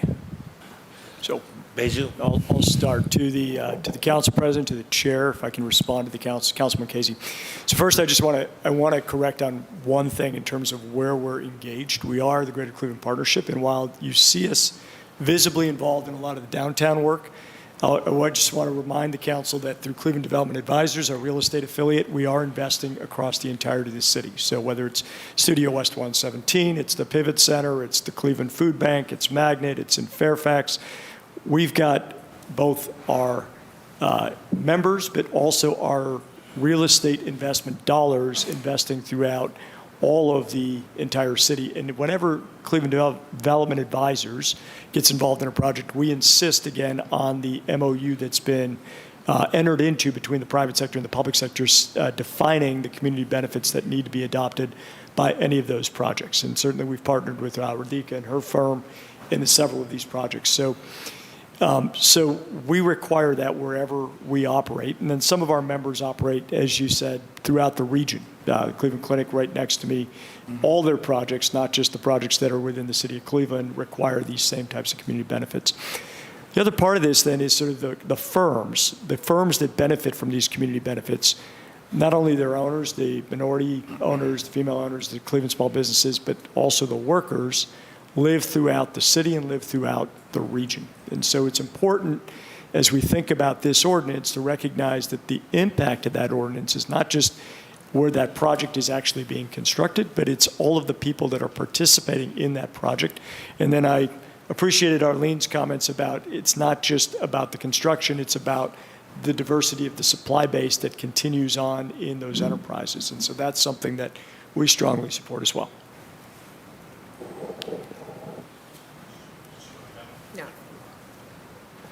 I think Deemer wants to say something too. I'm glad he came to the table. My next question was directed toward him anyways. All right. To the chair, Councilman Casey, thanks for your well-stated comments. I think one way I think about this, what I'd like to offer is, Downtown Cleveland Alliance is one of those organizations that, we've got a geographic focus, but we work with developers like K&D that have development in their blood. The developers want to develop, and I don't want to step on any toes of CDCs or any other organizations across the city. But what I would say to you, Councilman Casey, and your colleagues on council is, if there are projects in your wards, there's a property that is in need of redevelopment, I would like Downtown Cleveland Alliance to be a resource for all of you, because we do have people like Doug Price who can look at a project and say, and help think through what the possibilities for a commercial strip or a property in a neighborhood are, and help you and your colleagues and the local CDC think through, if there are additional resources that are needed or policy reforms that are needed to make projects that you'd like to see happen in your neighborhood's work. We want to be a facilitator and a connector with the development network that we work with in downtown to make those connections across the city. I know how hard it can sometimes be to develop projects in downtown. I know it's that much harder in other neighborhoods across the city. But we've got tremendous expertise that we work with day in and day out through our board and the network of developers that are active across the greater downtown area. And again, I think they're interested in being a resource. I think they're interested in looking at good projects across the city. And to the extent that our organization can help be a connector and a facilitator to make some of those connections, very, very happy to do that. Well, and to the chair, to Mr. Deemer, I'm glad you offered that assistance, because I think recently you guys released a study of housing in downtown and the near west side, but you didn't include the near east side. So we'd like to see, I mean, Downtown Cleveland Alliance is a great organization, so I'm glad that you're offering or willing to your services to look at other parts of the city aside from just downtown. And we'll definitely be taking you up on that. But, you know, Mr. Chairman, and you know me, I'm not a huge TIF guy, right? And my reputation and my record, you know, states that. Although I understand the need and benefits for TIFs, but one of the things that I'd like to see look at this legislation is if there's a major project going on in one part of the city, some of the community benefits need to be outside the geographical boundaries of that project. For example, if in Ward, and I'll just use our two chairs here as an example, if there's a major project going on in Ward 6 and you're getting city funding and you're getting TIFs or whatever you're getting, how is that going to benefit some of the people in Ward 10?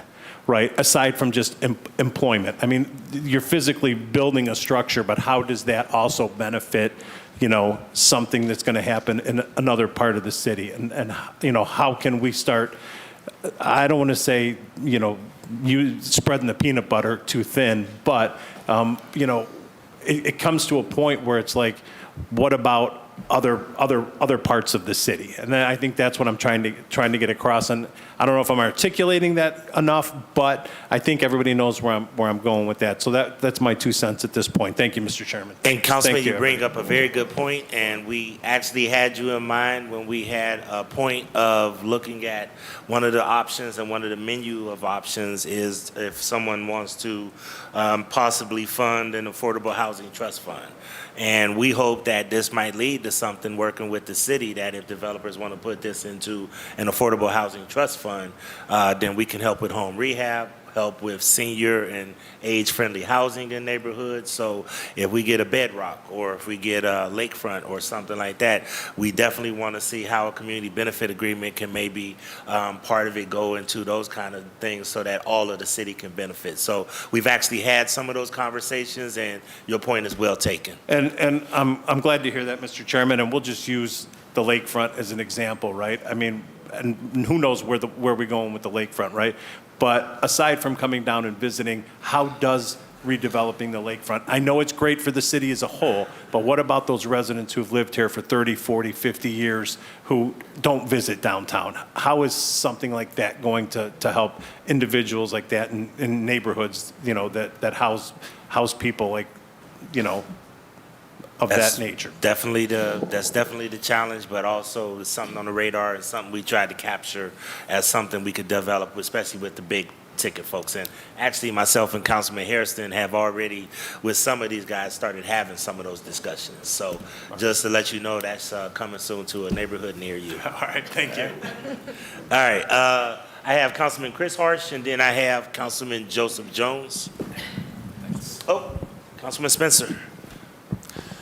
Thank you, President Griffin, Chairman Hairston. I appreciate it. I will try to be brief, but I just wanted to comment. It's not lost on me that we're sitting here discussing community benefits agreements. And back when I was a young activist, like last century, community benefits agreements used to be very bloody affairs. They were fought out in the streets. They usually involved a lot of chanting, a lot of shutting down of streets, closing of lobbies.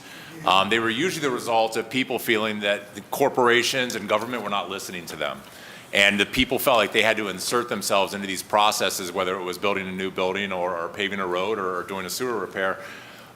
because they didn't feel that the corporate community and that the government community was being responsive to their needs. And community benefits agreement was always synonymous with community organizing, and with some frankly unsavory moments that were a little bit scary sometimes, and didn't necessarily benefit all. So I think it's worth mentioning here, Mr. President, how far we've come in listening to people and making sure that the needs of our residents are at the forefront of our deliberations as a city.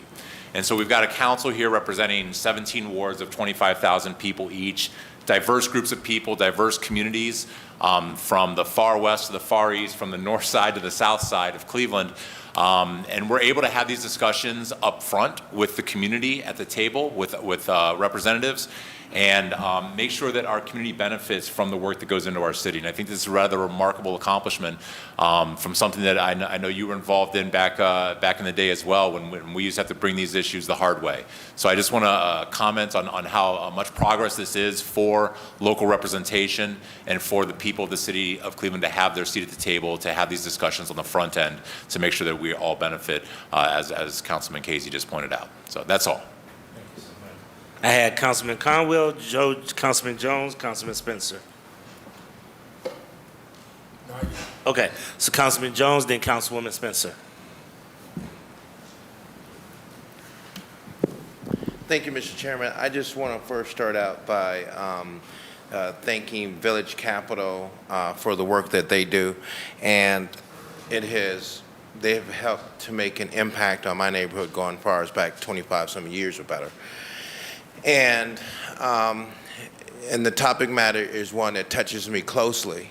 So I really appreciate the business that you all do for helping neighborhoods thrive.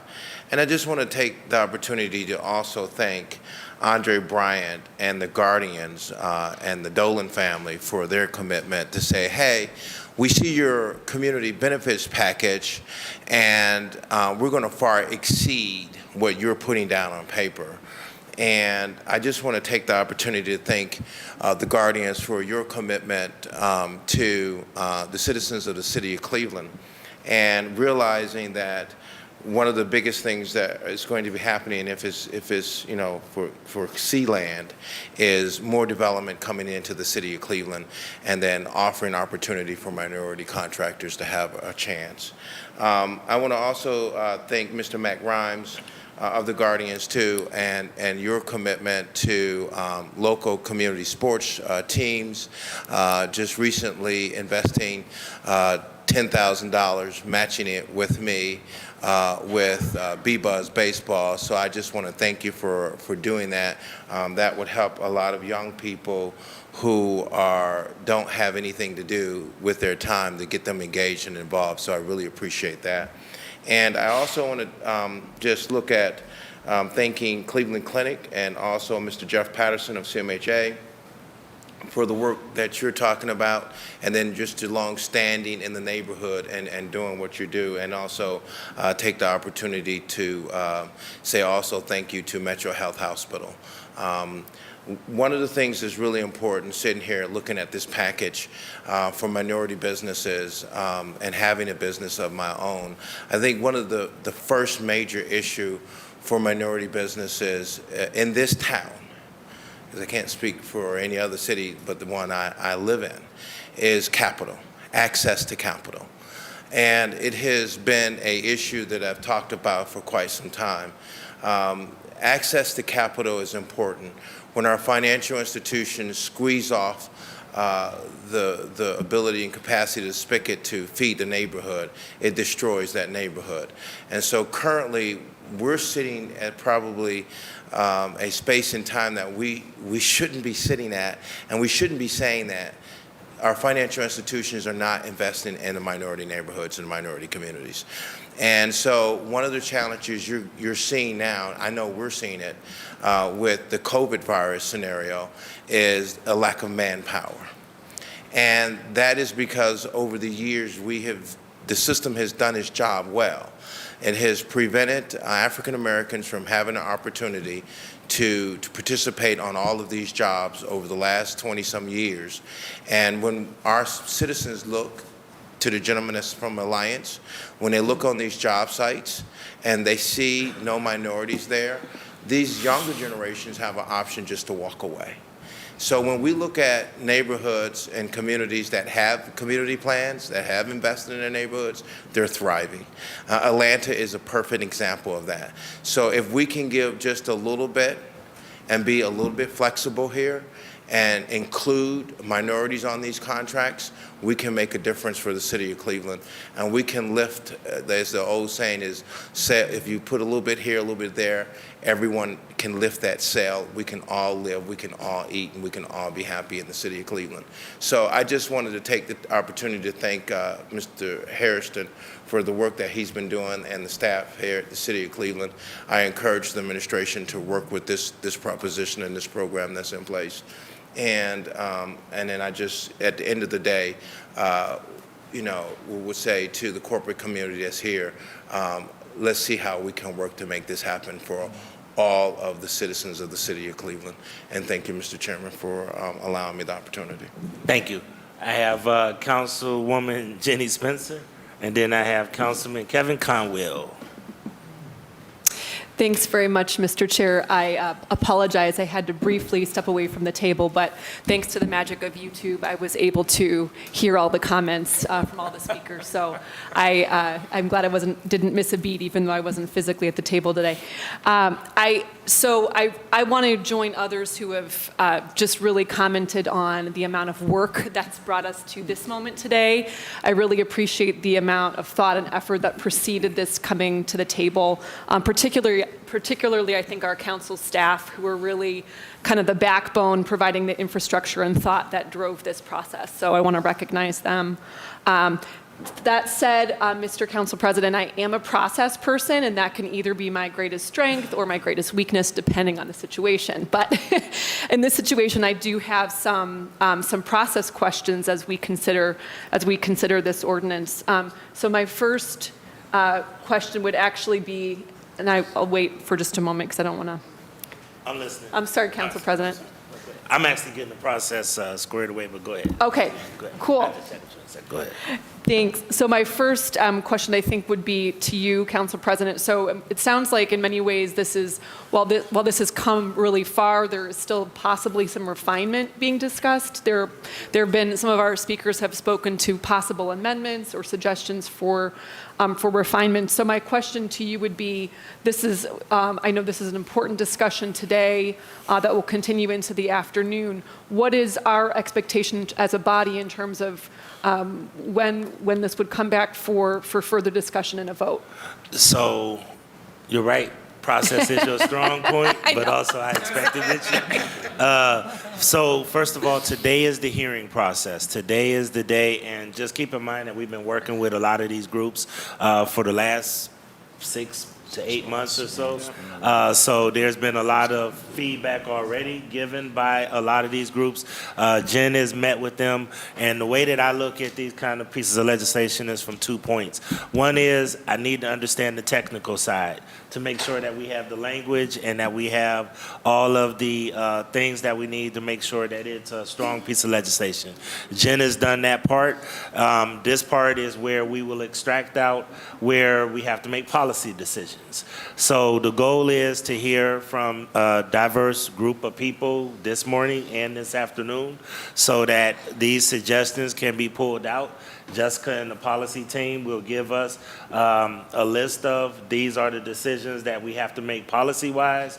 These are the concessions we made in order to deal with the form and format of the legislation. But then here's the policy decisions.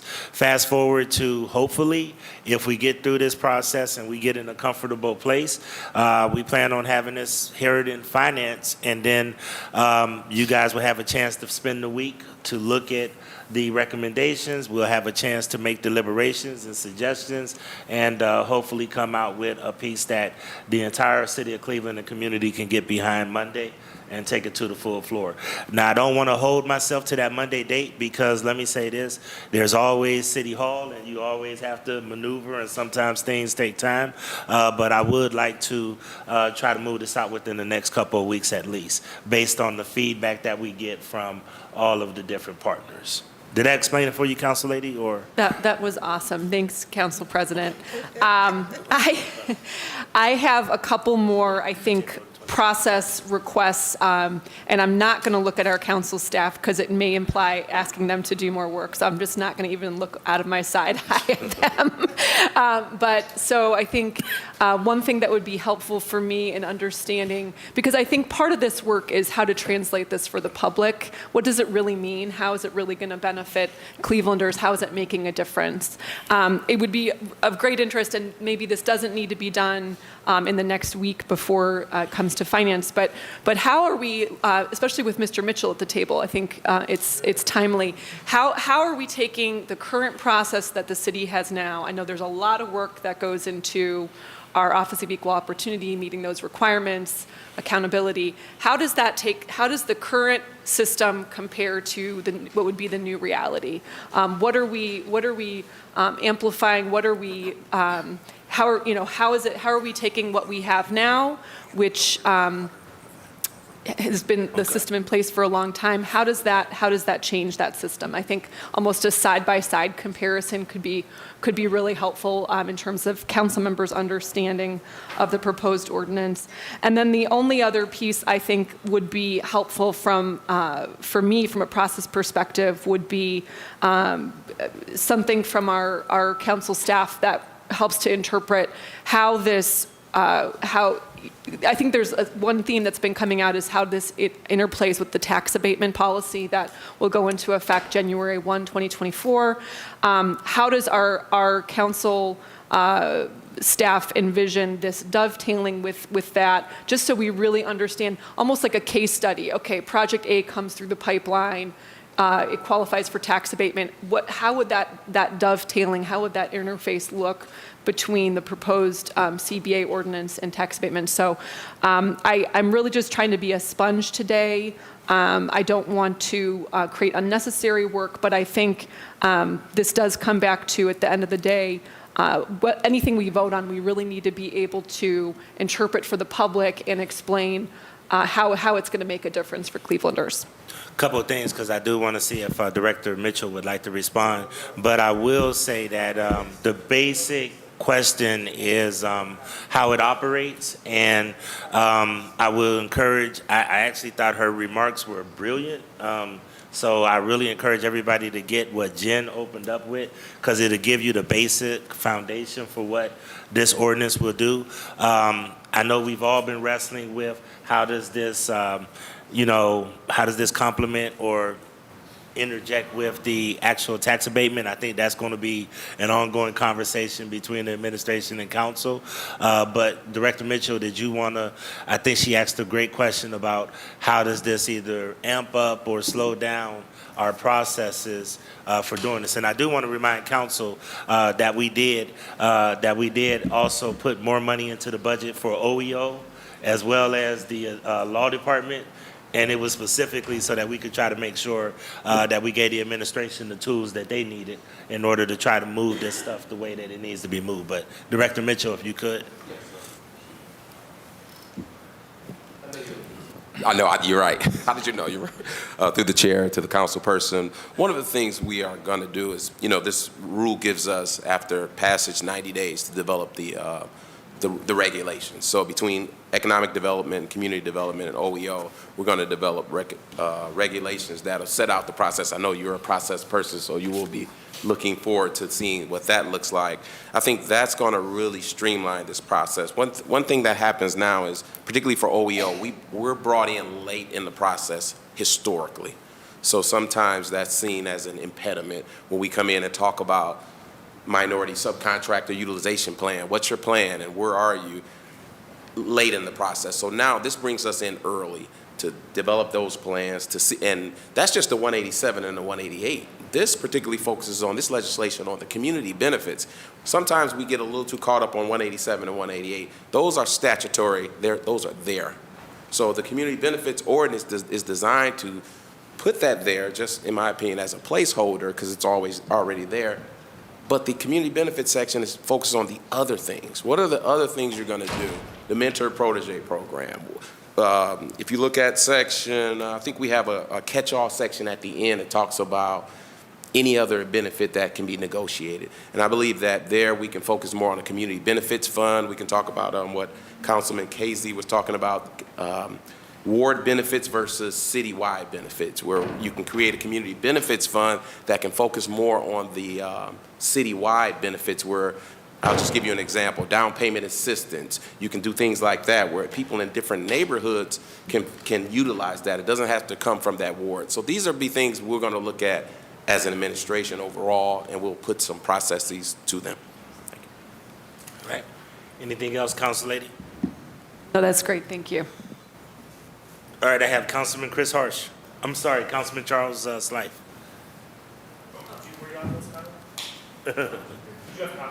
Conwell.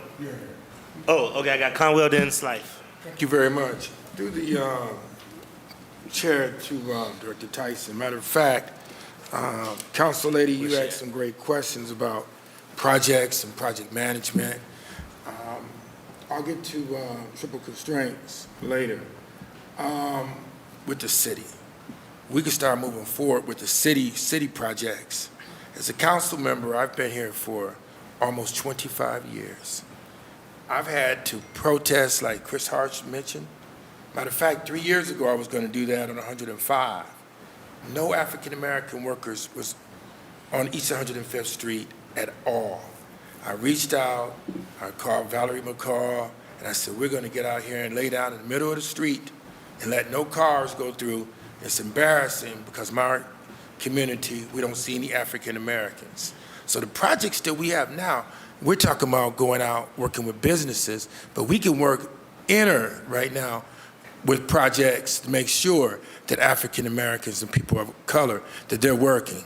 Because if we're going to champion this, then we have to do it ourselves, through the chair, to Director Tyson.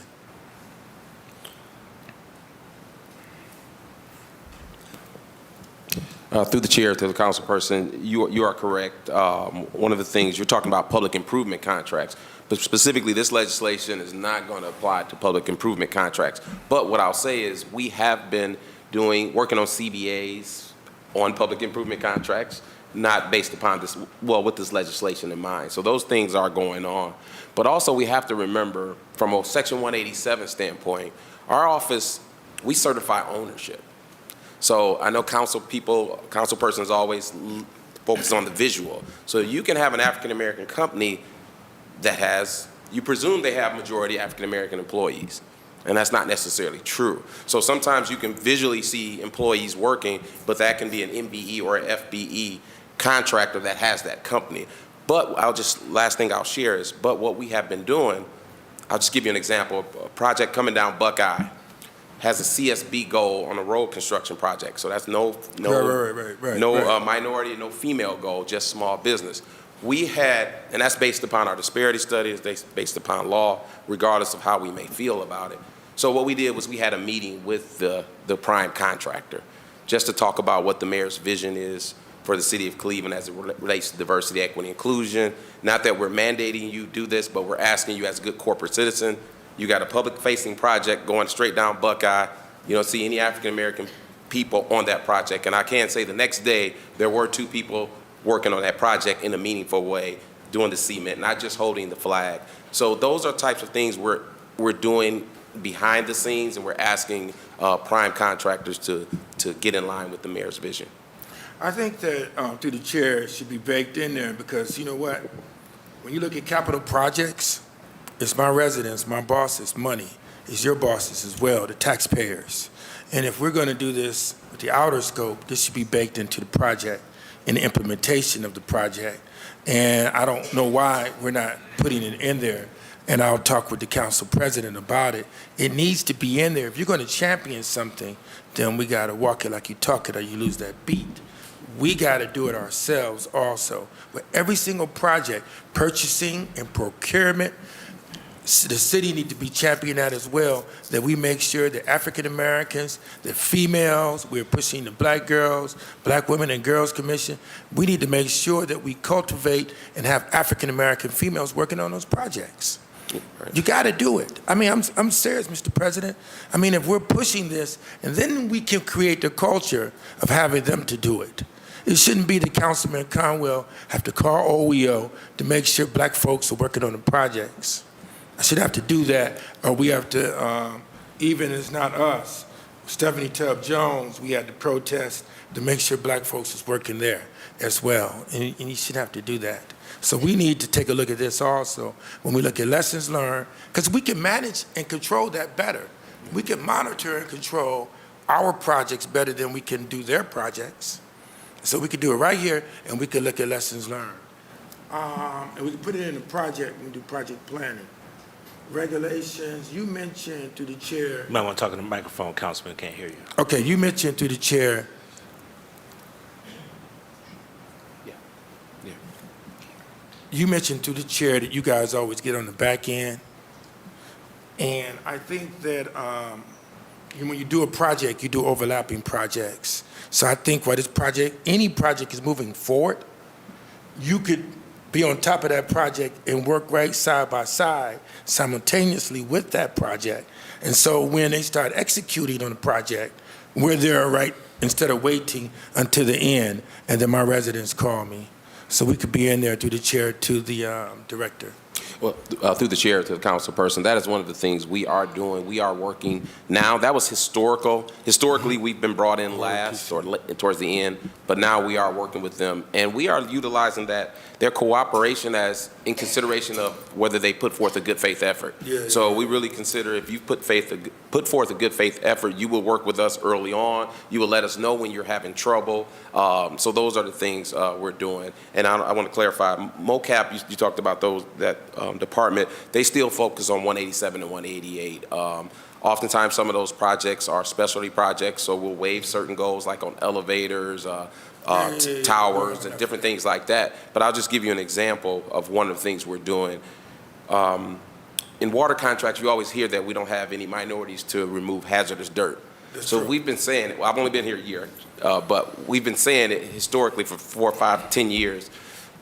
During that time, we could have created minority companies to remove that dirt. So we've created a program where we're going to teach the minority haulers, we're going to help them get their hazmat certification so that my department doesn't have to waive those goals going forward. So those are the things we have to do that comes from DEI to be intentional as opposed to just keep stating the problem.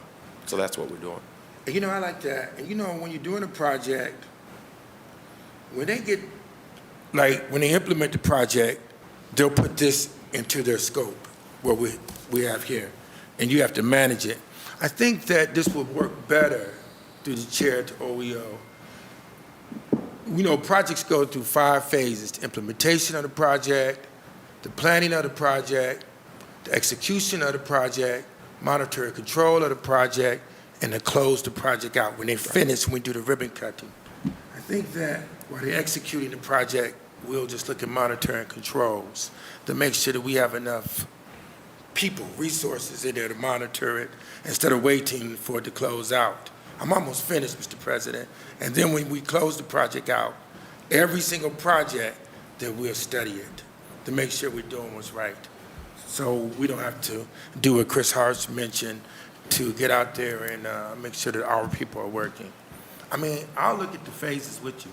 Okay. And we'll study it. Through the chair to the council person, it's got to be a partnership. If we just allow them to operate through osmosis, it doesn't happen. The DEI doesn't happen through osmosis. We have to be intentional. So we have to, and you have to want to do it. It's hard work.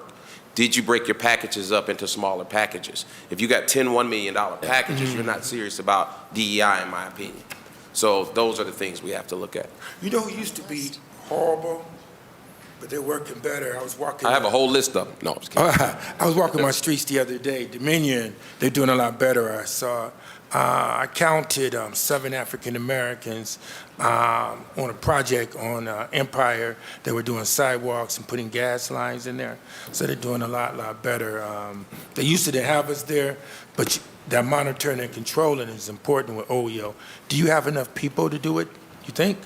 Through the chair to the council person, we're pretty good staff. Thank you. Thank you. Thank you, Mr. President. All right, thank you, Councilman Conwell. Councilman Charles Slife, Thank you, Mr. President. Is anyone else freezing? It is cold in here. Ooh. All right, just a little, literally an icebreaker. Hold on, be careful what you ask for. It might start snowing. I know. Council President, I want to thank you for all of your hard work and the policy team's hard work in bringing this forward. I do have some questions that I think are better held for the afternoon session because they are more about kind of the workforce side of it.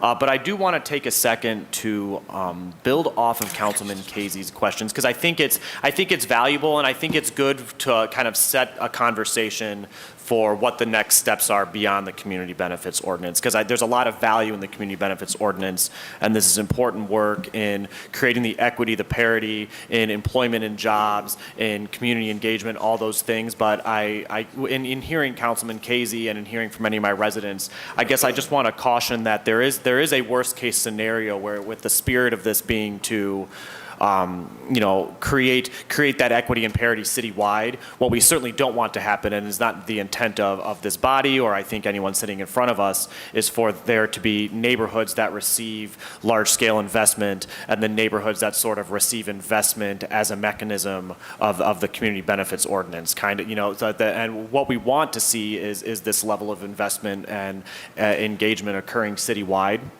So to that end, I guess what I want to point out is two things. One, I think, is an elephant in the room that is just worth pointing out. Mr. President, I represent the highest voter turnout ward in the city, which is I'm not bragging, that's just the numbers. But sometimes I will say that it feels that for now, we'll see about that. Okay, now it's getting competitive. But sometimes I do feel that the advocacy of mine or my residents does sort of pale in comparison to the advocacy of what be the corporate community or some of the nonprofit community, and just bluntly, an elephant in the room. Many of these leaders don't live in the city of Cleveland, and I want to make sure that the community engagement is really centering the voice of the city of Clevelanders to make sure that voices are heard, because there's a lot of great projects. Councilman Casey referenced the lakefront, and nothing against the lakefront. The lakefront's important, but millions and millions of dollars in the lakefront probably doesn't change the day-to-day trajectory of someone living in Riverside Park in Ward 17, which is among the poorest census tracts in the city of Cleveland. But I do think sort of gets lost in the framework of the far west side. So I want us, the point is not to be cynical or to attack anybody, certainly not, but it's to center the conversation and to remind that there will need to be proactive work beyond the passage of this ordinance, I hope, so that we are really meeting the spirit of it citywide. The second part of that, and the real reason why I'm bringing this up, is sort of a suggestion of what part of that next step could be, and I'd be interested if there's any feedback on it or reaction to it. But I wonder to which degree within EDCD, our go-to funding sources, sort of compound this problem or this anxiety. And the example that I'll give is there are two YMCAs in the city of Cleveland. There's the Parker Hannafin downtown, and then the West Park YMCA. The West Park YMCA is celebrating its 65th anniversary, and which is the age of the building. And lots of interest in rebuilding the YMCA so that Cleveland residents have what's offered in Lakewood and Warrensville and different communities. And it is the first parcel outside of the New Market Tax Credit Zone. So in talking with Cleveland Development Advisors, you can't use New Market Tax Credits. And it's not in a block grant eligible census tract, so you can't as easily use block grant. And with this being what I see as an asset for the entire West Side, people riding the bus to come to the YMCA, it becomes, I see, challenging to think through how we build up the financial stack to get the community benefits ordinance in play. So my question is, as we are working on how we can, through a project, improve our communities, improve community engagement, what do we need to be doing as a city to make sure that our funding mechanisms are increasing the opportunities for projects to get to that stage? And I believe that's a conversation ongoing. I don't know if anyone has a reaction to that, but I don't want our funding sources to assume poverty, assume blight, assume many of the conditions that kicks in, federal sources, others, as if that is a problem in perpetuity, and then what does the city do when we bring communities out of these conditions? How do we continue to invest? How do we continue to implement change through the community benefit ordinance? So open game if anyone. I know that's a Radhika, you lot. I want to give apologize. a shot at that? Yeah, sure. Since we do public-private finance throughout, as Baiju said, CDA, New Markets, and our CDE with the Port Authority, we get New Markets, we got 80 million. But lot of the federal programs require it to be in low-income census tracts to meet the criteria. Also doing real estate finance, you can see that these projects don't cash flow in many parts of Cleveland. So unless you put these subsidies together, any project construction costs are too high, that the rents you get in Cleveland are not enough to break even on these projects. That's why you don't see investments. You cannot invest without all these subsidies. So you need federal historic credits, New Markets, PACE financing, TIF financing, and with all that, there's still gaps. So if you don't combine this, you can't cash flow the projects. That's why buildings selling for nothing, because you can't do anything. You're just paying real estate taxes and insurance, so it has negative value. So the main thing is our rents are very low, and you cannot cash flow new projects. That's why development's not happening. And because of these other subsidies, you can make it happen in some areas, not in all. YMCA is top target for New Markets, but because it's not in poverty, you can't. It doesn't have that. You don't have the resources. So, it's the reality of Cleveland is the rents.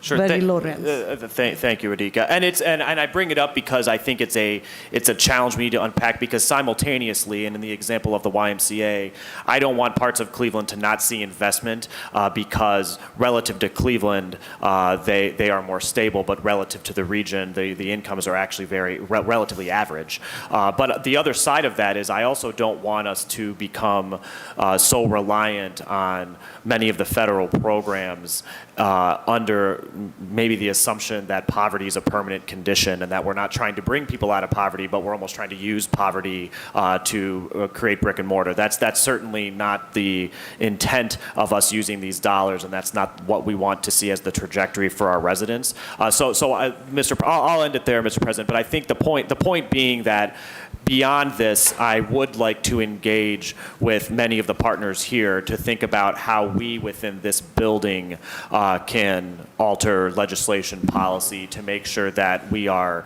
leveraging the community benefit ordinance to the nth degree and not missing out on opportunities that could be missed out on otherwise.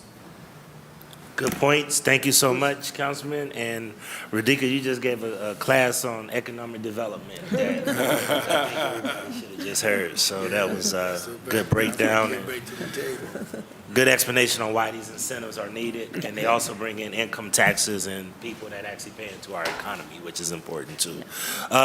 So Mr. Stife had the last question. Just before I let the chairs wrap up, I do want to, if I could, I want to bring up Dean Vaughn, if I could, for a brief moment so he can make some remarks.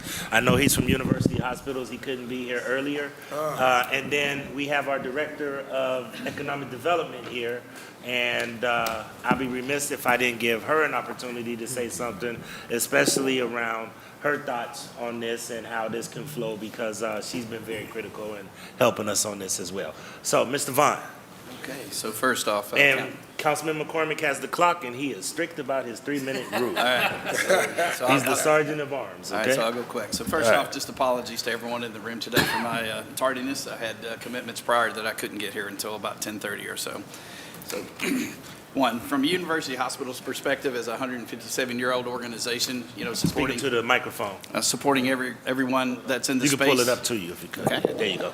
Around the space, and also in the Cleveland, Greater Cleveland, and Northeast Ohio, we're excited about the opportunity that we have to be a participant in this. We're also excited about the strategic nature of the planning and the building of the CBO that we have facilitated and supported in things to date. Because I think that proactive approach that we do from a planning perspective is going to give us the best product, as we move forward with this. And it's a product that's going to support and facilitate all parties to be engaged. And that all parties to be engaged should also benefit all of those parties that are engaged in an accountable way, right? So the strategic planning that we're doing now before we facilitate and push forward is critical. So Donovan, you spoke to an item earlier about partnerships. Partnerships require commitments, right? So you have to be committed to each other from a partnership perspective to make that work. From a university hospital's perspective, what are we committed to do? Continued capital investment across our system, all across Northeast Ohio, right? It's how we facilitate our growth, but it's also how we extend and expand our clinical care, to the patients and to the communities and stuff that are required. We're also committed to, the continuation of a strong CBO and CBA development, as a part of that process. We're excited about advancing those calls and making those improvements. We're committed to strategic and responsible PLA engagement, as we facilitate and we build our facilities. That's how we're assured that we're going to get the proper labor support and the proper contracting base and things like that to build our qualified facilities that we need to facilitate. And we're committed to a strong mentor-protege relationship, right? How we build those mentor-protege relationships. Donovan, you also spoke to intentionality. I think it has to be intentional on both sides of the equation. We will bring that intention on our side. We try to grow our business, but we also try to grow our contractor base and our support base in a crawl, walk, run theory. Don't come to us wanting to run. Come to us wanting to crawl first, learn to walk, and then learn to run with us, and we'll help facilitate that growth. We're also committed, to a strong and diverse minority and CSB goals. But more importantly, and I think this is one of the most important key facts for us, it's not just the goals and the objectives. It is how do we intentionally utilize and then activate those plans and those goals. So you can plan and goal all you want, but the proof's in the pudding. How do you actualize that? How do you utilize that? And how do you make that happen? One of the things that, as we continue to promote our, commitments to that, one of the things that we would like to see facilitation back, and we spoke to this in some of our working sessions, a little stronger integration with both our, the city and Greater Cleveland organizations for infrastructure investments. As we're investing in our property, we need you all to help us invest as well. Yeah, a follow-up. Did you want to cut your remarks short? I want to give you an opportunity. Well, there's just one last thing, because we've talked about this a lot. Is just a stronger integration also with our trades union leadership and labor unions and stuff to promote the growth of the people that are going to help facilitate the continued investment and from a construction perspective. And thank you for the time. Thank you, Mr. Wade. Thank you, Mr. Vaughn. And Councilman Conwell is the council person that's across the street from your ward, so I think you might want to answer his question that he has for you. So, well, they were in my ward for at least 17 years. And they're the best ward in the city right now, though.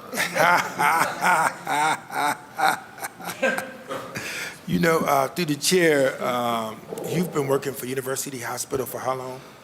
I've been supporting university hospitals for 7 years, but directly for the last 3. When they built, through the chair, the Simon Cancer Center, they did a good job. They did a good job. It's like the UN.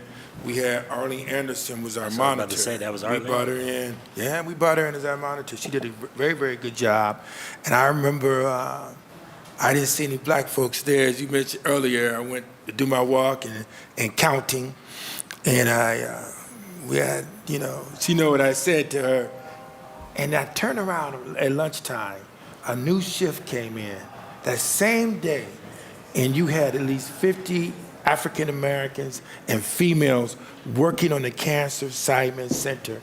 And I want to thank University Hospital for doing that. And I got a chance to see it because it showed me different shifts and different, and you were monitoring it for us, Arlene Anderson, and it was a great, great thing. So I want to thank University Hospital if you do it like that.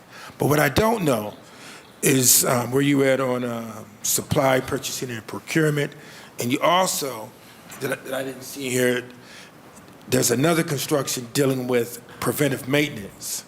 So, like, we think when a project is closed out, it's over with, but you have preventive maintenance in there as well, and you can hire people to fix widgets or to fix air ducts and do repairs on them.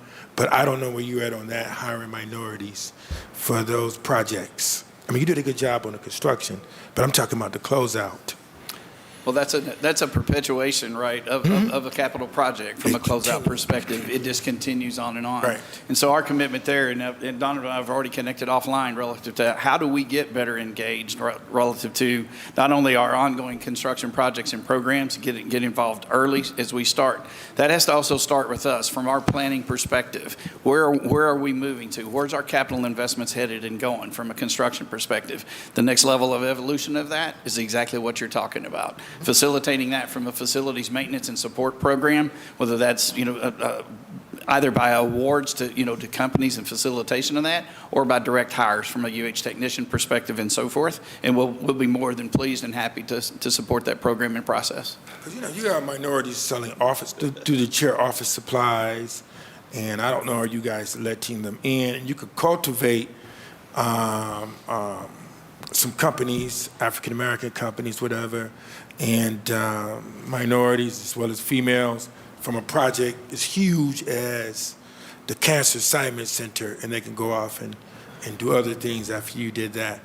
But that continuation, you're right, of that doing preventive maintenance. And I don't think in OEO, I don't think through the chair that we do that. I think we focus on the project, but we don't focus on the purchasing and procurement, and we don't focus on the preventive maintenance as well. That's a good point. Those are other Dewey, work streams. Councilman Dewey, Mr. Mitchell, Director Mitchell, that's a good point. Through the chair to the council person, that we do look at supplies and from an OEO standpoint, so that prime contractors can purchase supplies from minority and female vendors and receive credit, not just specifically on the contracting. But you do make a great point on the after. What happens after the project's done is another subject. Yeah, because you're not going to, when a project closes out, you're not going to, it doesn't really end. You have preventive maintenance on air ducts, preventive maintenance on all the widgets for projects. And people and you can cultivate and create businesses that way as well. Correct, and through the chair to the council person, that's why it's even more important to work with the supplier diversity folks that we heard from, even at Metro Health and all these things, and learn from them the things they're doing to keeping the supplier diversity pipeline going even after a project. Who's providing the light bulbs, who's doing the maintenance. Those things are important, and they change lives also. Yep, definitely. It's an ongoing process. All right. Okay, thank you. All right, we're going to Councilman Hairston has make a point, but then I want to hear from Director Jackson, and we'll wrap up. Absolutely. Just one point. Thank you, Councilman Conwell, for those comments. I just want to look to Arlene Anderson because she talked about just that early on in her comments. It's kind of after the project is built, and having inclusion in that process as well, purchasing and procurement supplies. Arlene, did you want to, you mind adding to your comments from earlier about the importance of that? Sure, Councilman, Sure. to the president, to the chair, to the council.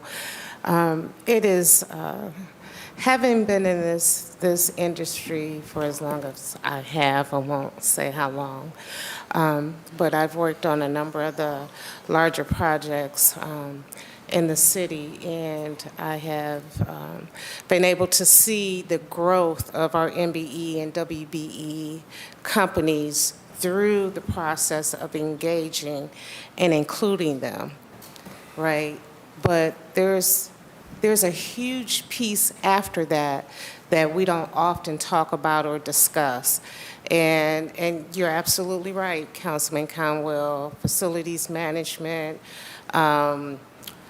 supply chain is extremely important, and in a great way for our community to make money, because we always need toilet paper, ink pens, wood, whatever it is, whatever widget that it is. But until we include, I believe, all stakeholders. So I just want to really quickly talk about what Councilman Casey was also talking about, just centralized and not breaking out. And I'll be real quick.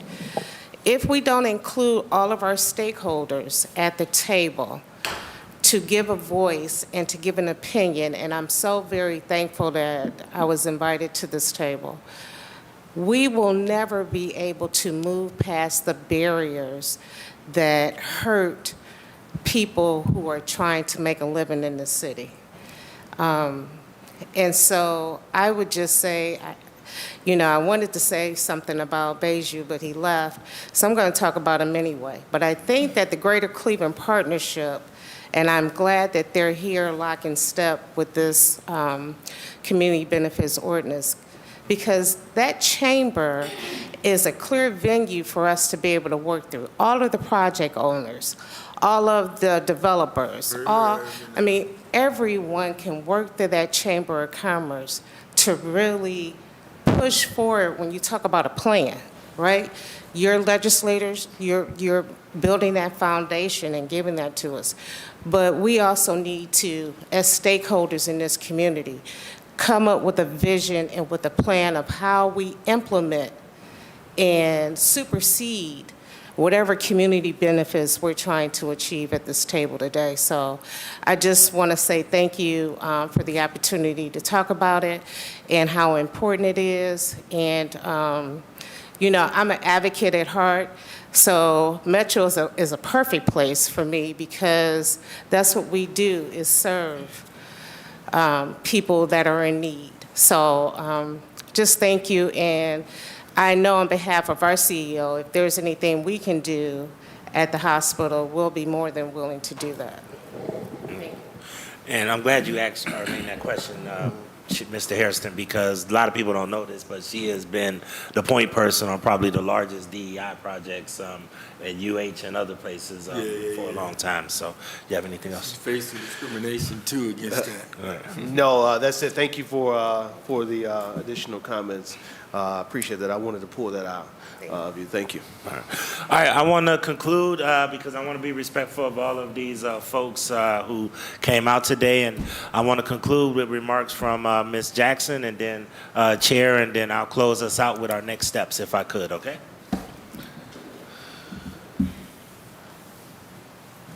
I guess through the chair to the council and everyone, I just want to say that this has been a very rewarding process working with the council, the administration, and everyone on creating this framework, trying to create incentive scorecard, just trying to kind of create more equity and inclusion in one of the largest efforts that we have in the city. This basically, economic community development, revitalizing Cleveland. To that end, I know there's been some questions around what should be included, what should not be included. And I just kind of want to say that when it comes to TIFs and commercial tax abatements, those are really the most popular and lucrative incentives in the city's economic development toolbox. So if we exclude them from this conversation, we're effectively going to make any CBO that's passed ineffective and impotent. So I think those have to be left on the table, but I'm going to trust in the council to be judicious in how we look at them and how we consider them in terms of CBA. So that was it. Thank you. And thank you for your help. And just briefly, could you talk about the scorecard that I know that you've been exploring and how you've been helping us along with Director Mitchell look at some process issues? When we started first talking about the community benefits ordinance, my concern was that it was going to be just too loose. And everybody was in the development community, contractors, were going to feel like this was just like an open field day for the community, for everyone to come say, here's my laundry list of things I would like. So in order to kind of create some guardrails and a framework around that and some consistency, I approached, Chief Epstein, Council President, said, hey, well, how about we do something, how about we do an incentive scorecard where we upfront look at these deals and projects, and we've got some rules and some structure around how we evaluate and score them upfront. So we say, hey, does this rise to a level of something that's going to already benefit the city that we're willing to invest in? And so my goal is to really have an incentive scorecard where developers and contractors are really baking in their benefits. So it's not like you have to negotiate a lot of things up front. Once you come to the table with your project, we already understand who's going to be your team, how you're going to do your bidding, how you're going to deal with suppliers, how you're going to create job opportunities. Where are you working? What are the other benefits that you're going to this project is going to provide? So it's basically not this amorphous benefit. So that was my goal, and we should be starting that work with Baker Tilly in the next week or so. We'll have we'll have some focus groups with development community, with contractors about how that looks. And like I said, we're creating a framework so everybody can know what the rules of engagement are up front. Thank you. All right, Councilman Hairston, you, and then I'll close out with next steps and where we're going to go. Sure. Thank you, Mr. President. Thank you again for all those who came out this morning, now into the afternoon, to provide comment, testimony, and just to help us understand what your thoughts are and how we can make this piece better, and also to share with us things that we should consider removing, adding, and so forth. I can tell you that for those who are watching, I got a couple messages already, that a lot of input, a lot of voices went into developing what we have already, right? And I believe that we can only make this stronger if we continue to have these conversations that we are having today. And so again, thank you all for being here, and I look forward to some of you all staying for our 1:30 session as well. Thank you. Thank you. Just a couple of things. Process. This afternoon, what we're going to do is we have a second tier of people that are coming from the contractors organizations as well as the labor unions that'll be here. So we'll have people from both of those sectors that will be here this afternoon. And just a message to everyone, just all we want you to do is help us make this better. I know that there's points that may be some disagreements. As in any negotiation, nobody gets everything they want, and nobody gets everything that they need. But we hope to make something that we can have something that everybody can buy into. All we're really trying to do is be proactive and not reactive. It's very hard, and I always go to my colleague, Councilwoman Jenny Spencer, when we were doing the Guardians deal, saying, where's your community benefit? And they kept saying, we'll get back to you. And that always bothered me because I think all of those things should be baked up front in the process. And I think it helps you as creating predictability to know what to expect, as opposed to pass something and then try to figure out what the community benefit and what the administration wants, what council wants. I think that's not fair to developers either. There are other tools that we're trying to do. We are trying to do construction reform, which we may have to take to the ballot. We have our legal teams discussing that. We did put $10 million into workforce to try to beef up the workforce in the city of Cleveland. We did put $5 million, would have liked to put more, but we put $5 million into minority contractor assistance. We want to be serious about diversity, equity, and inclusion in the city of Cleveland. My good friend Pat Rios gave me a scenario that is perfect to mention of what we're really trying to do. We're trying to get mid-tier contractors and grow them so that they can be in joint ventures, so that they can be owners, and so that they can be at the top of the food chain, and as Arlene said, can help make decisions on how projects go. We want to move some of those smaller firms into being mid-tier so that they can participate not just on city projects, but all of the projects that you all are doing with the hospitals and the development community across the city. And then we want to grow our basic workforce. We know that the pipeline is not there. One of the things that a developer mentioned to me is, how are we going to be held accountable and we can't find that pipeline? We don't want this to be punitive. We want this to help be additive for the city of Cleveland. We've worked with every sector imaginable. And at the end of the day, I think Arlene said it best, which everybody is saying the same thing, is that if we're going to be successful, everybody's going to have to be a part of this. And it's going to be everybody between developers developers, financial partners. Councilman Jones made a very good point.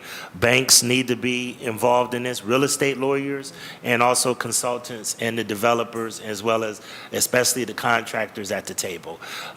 It's always hard, but my colleague and I did it with Lead Safe, and we hope to, my colleague Carrie McCormick, and we hope to do it with this project. So once again, our doors are open, but to the councilwoman's point, we plan on passing the initial point out of this afternoon's meeting, but the final piece of legislation won't be until we go in front of committee, which won't be until the 15th or the 22nd. Either or, so nobody holds me to any dates. And if you have any amendments that you want to recommend, once again, give them to Jennifer Heinert O'Leary and also Jessica Columbi, and they will be briefing and putting a briefing document together for myself and council so that we can deliberate throughout the week and then hopefully make a decision in finance and vote for this on the floor within the next couple of weeks. I want to thank everybody for being here today, and this was an impressive crowd, and I hope that all of Cleveland tunes in to see that we all really care about the future of our city. Thank you so much. Thank you.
So the percentage of their population where it was large on the West Coast would diminish over time. And in cities like Cleveland, there was not a large flow of people, although Chinese kept coming, to fill positions here or to come here and to start a business. The persecution of the Chinese, especially on the West Coast, their usual port of entry, drove them north and east.